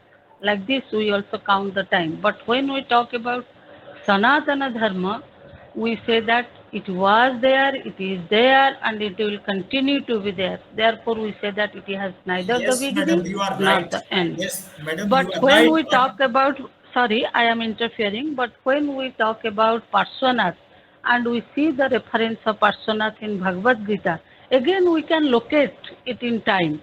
But when we talk about the beginning of the Sanatana Dharma, we are unable to locate it in the temporal period. That's my summary. Yes, you are right. You are saying in a right way that Sanatan is eternal. But why not Jainism? I am saying that the first Tirthankar is not the first. First Tirthankar is the first Tirthankar of this cycle. And before this, there are many Chaubisi, that is called Chaubisi. So the Rishabh Dev is the first Tirthankar of this cycle only. And before Rishabh Dev, there were 24 Tirthankaras, and before that, there were 24 Tirthankaras. So in the same way, like Vedic tradition, Jain tradition is also Sanatan tradition. It's my submission. And So why we include, if it is so, if it is so, why we include it in Samana tradition? That is also a pertinent question so because in philosophy. this is not the base for difference between Vedic tradition and Sramana tradition. I just discussed about the Kesi Sukta of Rig Ved, Vratya Kanda of Atharva Ved. You will find there also the traces of Sramana tradition. You will find there in Kesi Sukta. The Rishi of Rigved discusses that how they appear, how they looks in dirty clothes, without clothes, and their practices are different from the traditional Vedic sadhus. It is mentioned in Rigved, the Dasam Mandal of Rigved. Similarly, in the 8th chapter of Atharvaved, there is Vratyakand. And Vratyakand, you will find, see, in Vratyakand, Vratyas are very respected men, respectable men.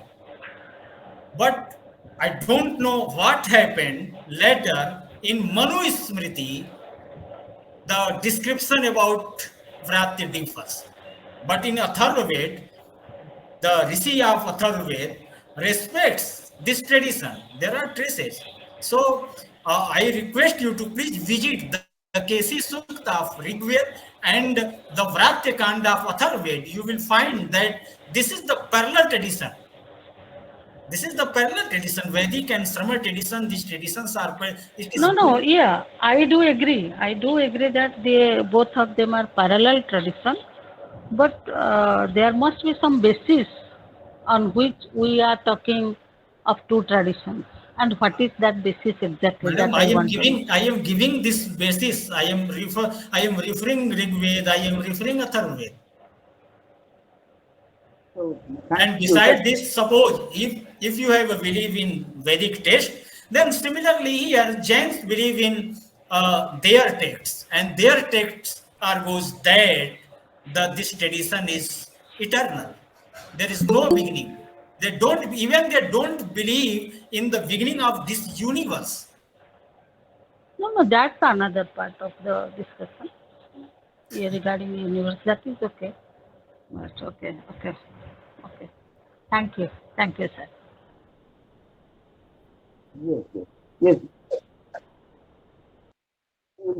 Something, but one rejoinder to this is what Kalyani Madam is saying is when we talk of Jainism as a religion, as a tradition, that has a historical basis.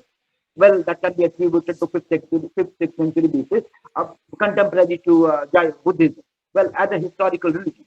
But what Dr. Pandey is speaking of is Tirthankara tradition, okay, they did not emerge with Mahavira.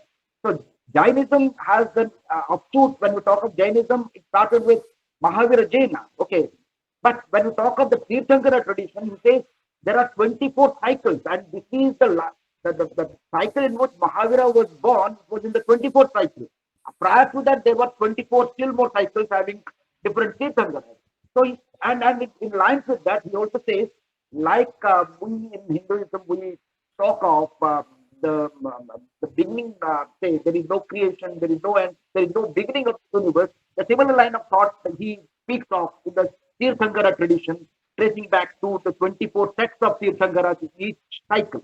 So that's how he tries to draw a parallel, okay, in lines with the Hindu tradition, and that's why, basing on that, he tries to even speak of it's an interpretation to classify, to say that Jainism also belongs to Sanatana tradition.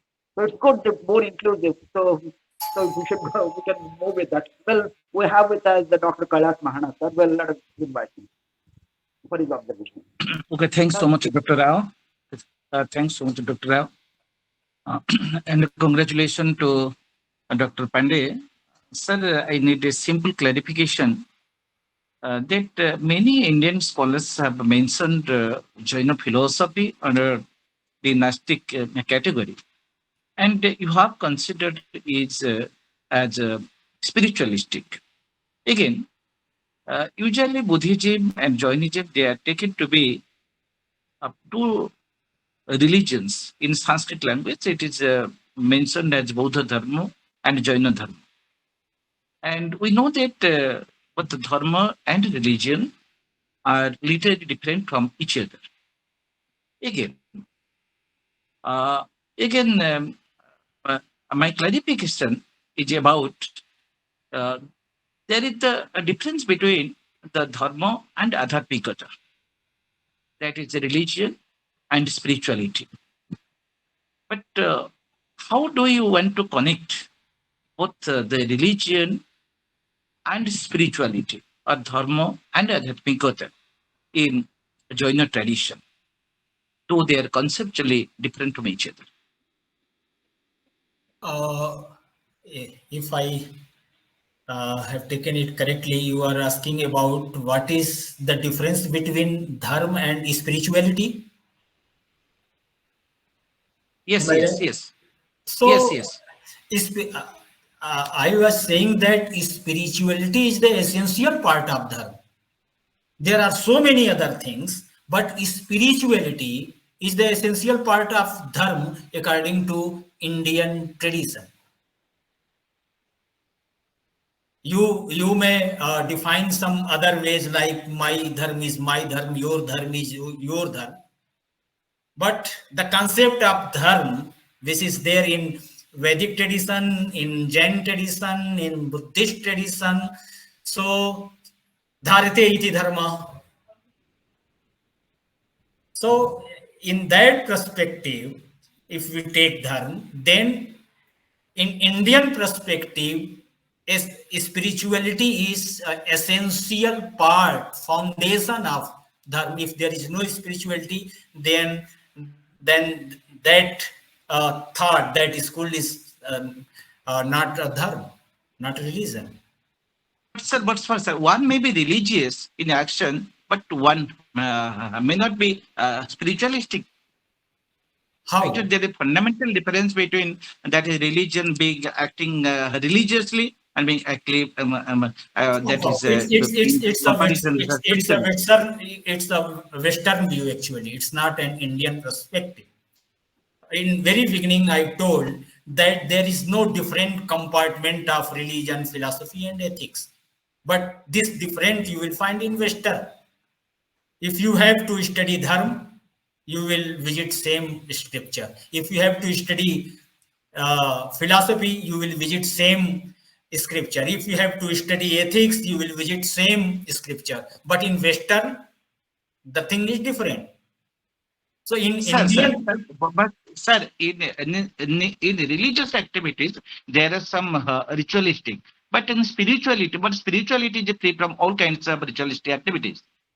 so that's why I'm saying that there are so many things, but spirituality is must. There are so many things. Karma Kand and so many things are in our Mimamsa. Mimamsa is rituals are dominating there. But what is the objective? What is the objective? Even if you talk about Mimamsa, Moksha. So in Indian tradition, I think there is no difference between. There are difference between spirituality, but spirituality is the essential part of religion. Yes, rituals are there.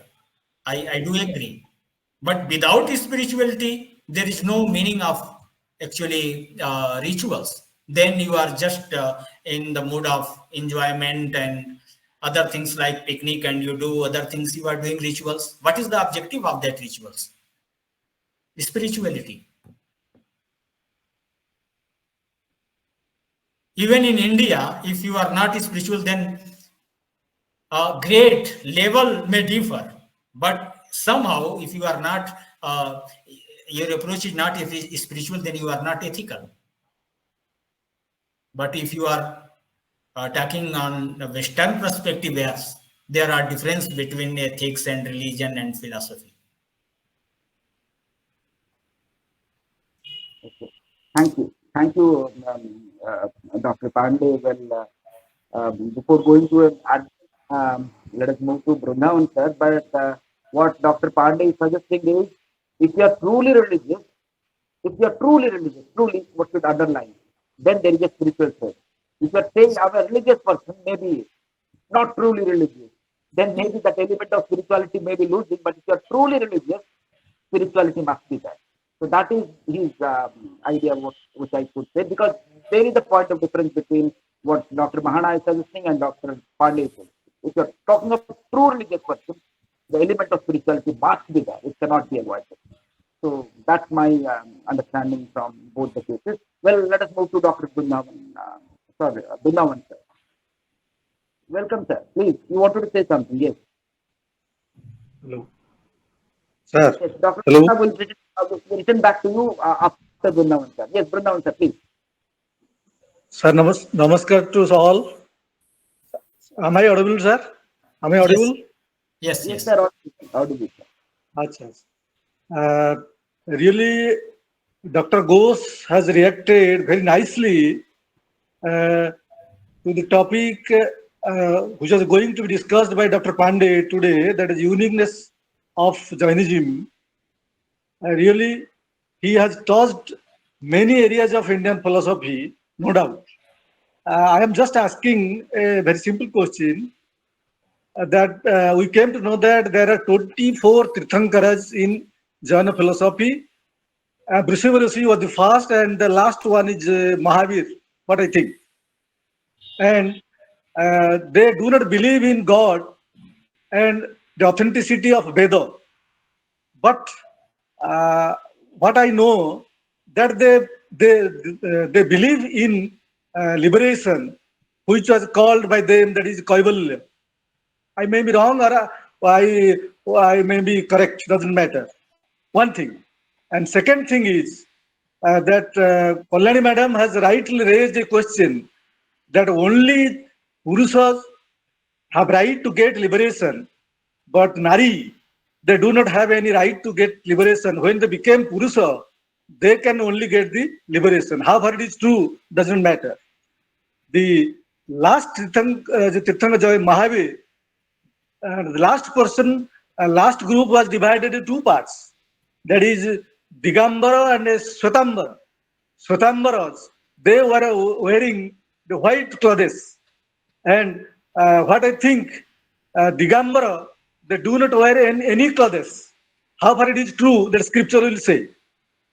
My question is to Dr. Pandey, that when the Jaina philosophy or Jaina thinkers do not believe in God or authenticity of Veda, how they believe in realization, that is Kaivalya? This is my question. Without believing in God, that realization is possible? It is a very simple question. Yes. Thank you, sir. There is, concept of self-realization. If we discuss about Acharya Shankar, Advait Vedant, so there is no difference between self and Brahma. Brahma realization means self-realization. Number one. So if there is no any some, you see, I said that Jains do not believe in God as Hindus. Jains believe in God. Every human. Not properly audible.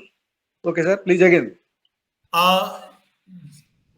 First thing, self-realization is very important. There no need actually of any kind of God or Brahma for Kaivalya.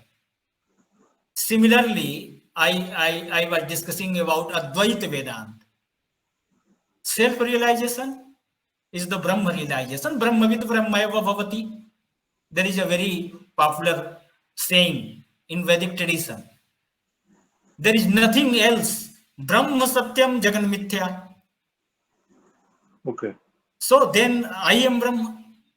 If there is only one thing, then I am Brahma. So moksha is there. There is no difference between moksha and kaivalya. So self-realization is very important. Appa so paramappa. There is a statement. Atma is Paramatma. Soul is God. So every human being has a capacity to become a God through self-strenuous efforts, through austerity. No, okay, sir. Without having any idea of Paramatma in mind, we can achieve self-realization. No, I think or so-called God and Swara, what you may call it. there is an ideal state. There is an ideal state like Keval. The state of Keval is similar to Brahma. I discussed similar to Brahma. So in my mind, we must have an objective to become like that Tirthankar. You know the importance of prayer. A very famous slok is there. वंदे तदगुण लब्धे, मैं उसकी वंदना करता हूं इसलिए कि मैं भी वैसा ही हो जाऊं. द वर्स इज, श्लोक इज वंदे तद गुण लब्धे. I pray anybody, God, you can say God, Tirthankar, Buddha. Why? To become like him. So this is the objective. When I become like them, then I am God. I am Buddha. I am Brahma. So ideals are there. And I have to practice for that state. So, yes, God is there. And yes, about liberation of women. So there are two traditions, you are right, Digambar and Swetambar. So as I said that for liberation, complete renunciation is must. And Jains consider even clothes as possession, attachment. So if you have these clothes, then you have possessions, and with possessions it is not possible to liberate. And women are not allowed to remove the clothes, right? So one concept, according to Digambar. According to Swetambar, feeling is very important. If you have feeling of attachment, suppose I am wearing a watch, but I don't have feeling for that, feeling of mind. So like this, if you don't have feeling, you have, but you don't have feeling. Then, so Swetambar tradition consider it like that though I have cloth, but I am not attaching, I am not attached with this possession. So women can liberate. So according to Swetambar tradition, Tirthankar Mallinath was female. So there are differences. In Digambar tradition, they consider that nudity is very important. Without nudity, if you have renounced everything, but if you are not nude in your practice, in your austerity, then it is not possible to be liberated. But according to Swetambar traditions, feeling of detachment is must. Okay. So these are different. So Swetambar tradition consider Mallinath as female monk, female Tirthankar. But in Digambar tradition, yes, male body is necessary to be liberated from this worldly life. Okay, sir. Thank you. Thank you, thank you. So your idea could clearly say that even females can attain liberation if they take away the attachment with the clothes. Okay, at least the position, take away attachment to the position, so that women can get liberation. So thank you, sir. Prior to moving to our admin, let us go to Dr. Mahana because he has raised his hand. You want to say something, sir? Dr. Mahana, or we'll move to our admin. Dr. Mahana, do you want to say something? Okay, No, sir. No, sir. No, sir. No, sir. okay, let us go to our admin, Dr. Professor Pramod Kumar for his observation, comments, questions. Am I Dr. audible, Das. sir? Am I audible? Yes. Please, audible, audible. Speak. Thank you, thank you, thank you all. Uh, really, this is wonderful, very beautiful presentation and very clear. I enjoyed the talk and also the interactive session. I am grateful to the speaker. The greatest contribution of a Jaina system to the entire civilization is Jaina epistemology and Jaina ethics. Why? Jaina system is so practical. It starts its philosophy from the limitation of a human knowledge system, how far man can know. What is the status of mind? What is the status of our knowing process? And what is reality around us? What is the total reality? So there is always a gap between our knowing and the what is the reality. Knowing the reality and reality, there is a gap. So Jaina, in Jaina philosophy, this aspect has been highlighted. Therefrom we say Anekantavada and Sadvada. Why there are many aspects of reality? Because our human mind is so programmed, it can grasp only one perspective. It will go through it. It will argue. It has a tendency to establish the perceived view, the perspective view. This is the limitation of human mind, and this has been acknowledged by Jaina philosophy. This is the greatest contribution. We do not. There is no scope for accepting the universal truth as it is. That Brahman is the ultimate truth. Start from the human epistemology, how far we can know and how far our knowledge is authentic. And there is a beautiful story of an elephant and five persons who are trying to describe the elephant. This is the situation of every one of us. These five blind men are symbolic of we all. We are all like blind men, and all the time till the date we are trying to understand the reality, but which is not possible at all. Therefore, philosophy is speculative. Therefore, we are analyzing something from different perspectives. There is analysis because knowledge is not complete. Knowledge is always partial, and this is also the declaration of science. The modern science is also declaring that everything is relative by nature because the absolute knowledge is not knowable. We can imagine, we can guess, we can speculate. So philosophy remains in a very comfortable zone of speculation. But Jaina system does not believe in speculation. Jaina system believes in the very limitation of human mind. From that, the two fundamental views crop up. That is Anekantavada and Sadvada. Many good interpretations I have heard from Dr. Pandey. He is saying that Jaina system belongs to the ascetic system. And the way we have divided the entire Indian philosophical systems in two ways, like ascetic and Nastic, from the perspective of the acceptance of a Vedic audience, Vedic authority of a Veda. In that way, there are six systems of astic and 3 systems of nastic. But we may divide these all these philosophical systems in many ways. The another way he is claiming that we that was the question of Kalyani madam. That what is the base of the division? The another base of division may be spirituality.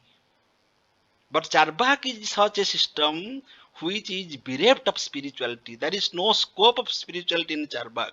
But somehow or other, rather in the better way, we find spirituality in Jaina system and Buddhism.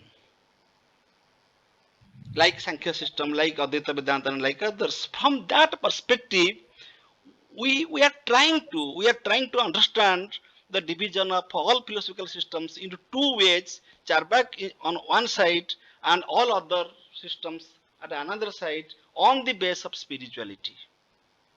This is where he is in the total lecture. He is trying to establish this one, and the very important part of his speech is that, and that is also the greatest contribution of a Jaina system. That is Jaina ethics. Here, ethics in Jaina ethics, tapa means the austerity. That has given importance. That how far you are ready to accept the restrictions and prohibitions.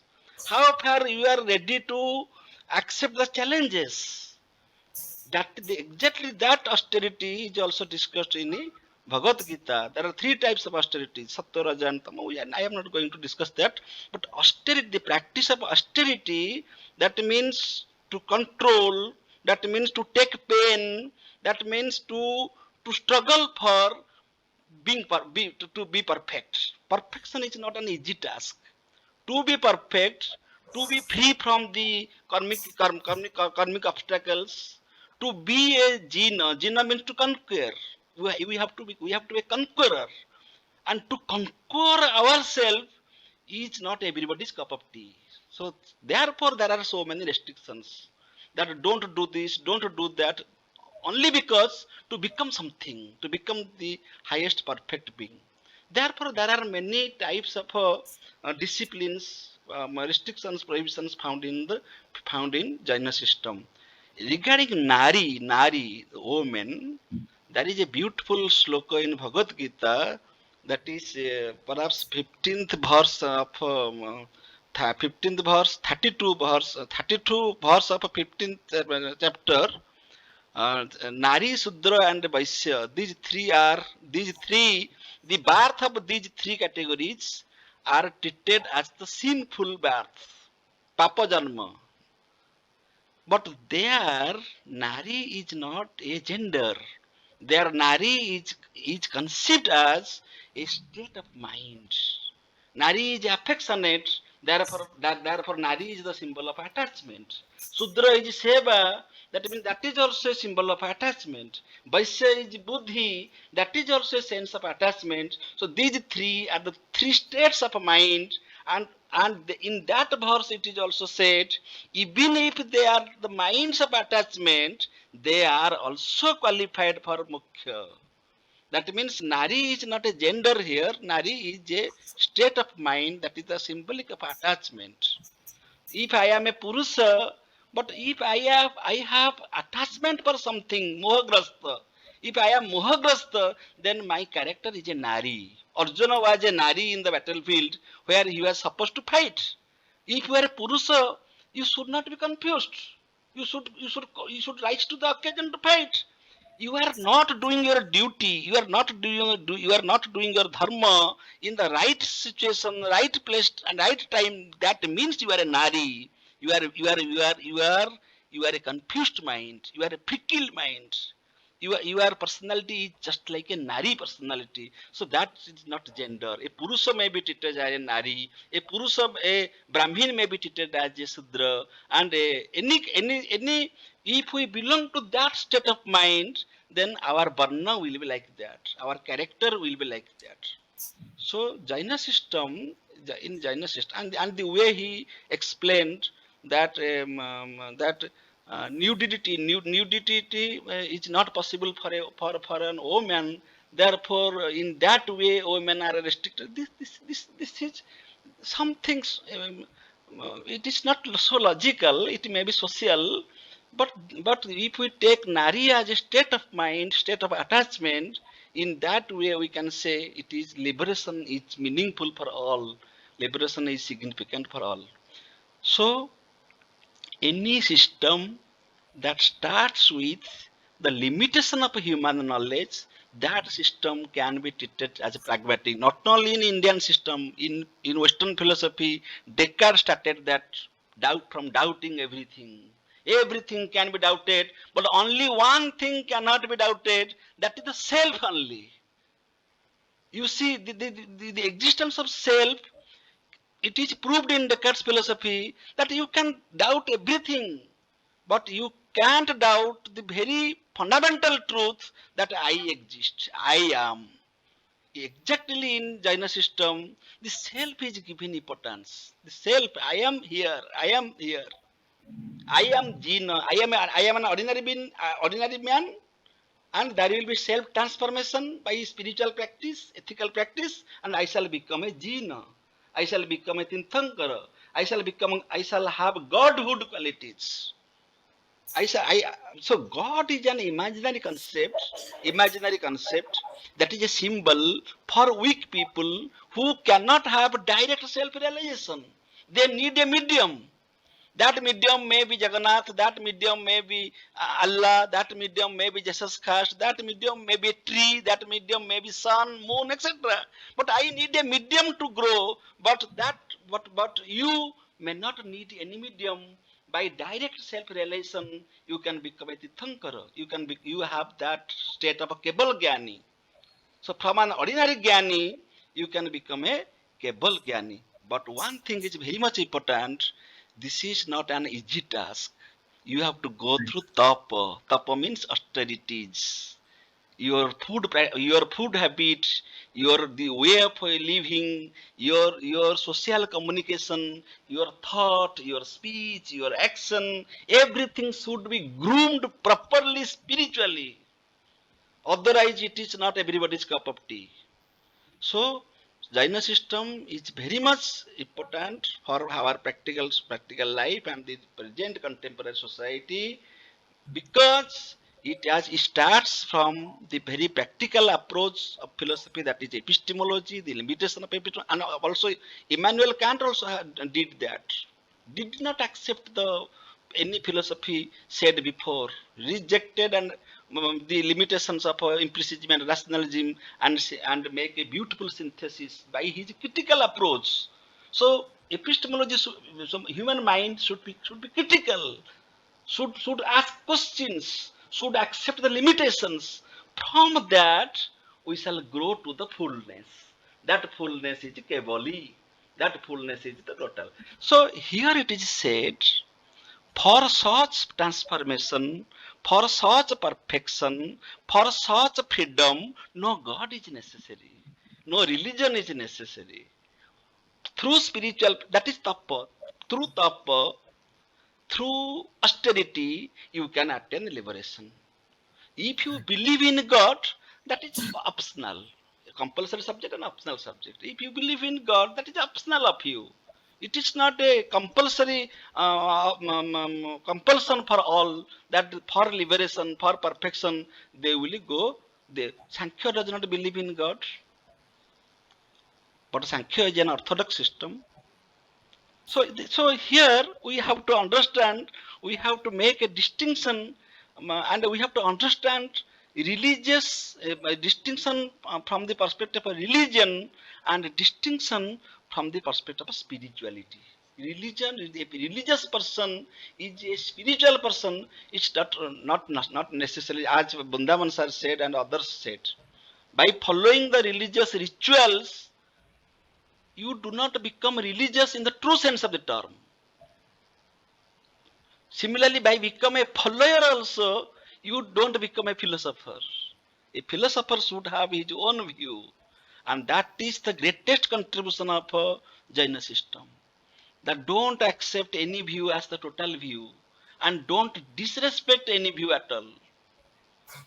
So the dialectics of a Jaina system is the greatest contribution to human civilization, and the Jaina ethics through tapa or austerity. I congratulate the speaker for, and yesterday we are hearing Professor Kalyani Madam in another program. Here I see her in this session, and I salute her. And today, exactly the same way, Professor Pandey gave a very comprehensive talk, and with clarity and with so much information we had. But questions are questions. Questions are for clarity. So if there is no question, there is no seminar, there is no webinar. We should not take anything as granted. Not taking anything as granted, this is the contribution of Jainism. Don't take anything as granted. Always open your mind, open your discussion for discussion. Thank you. Thank you all. Thank you. Thank you. Thank you, Professor Das. Well,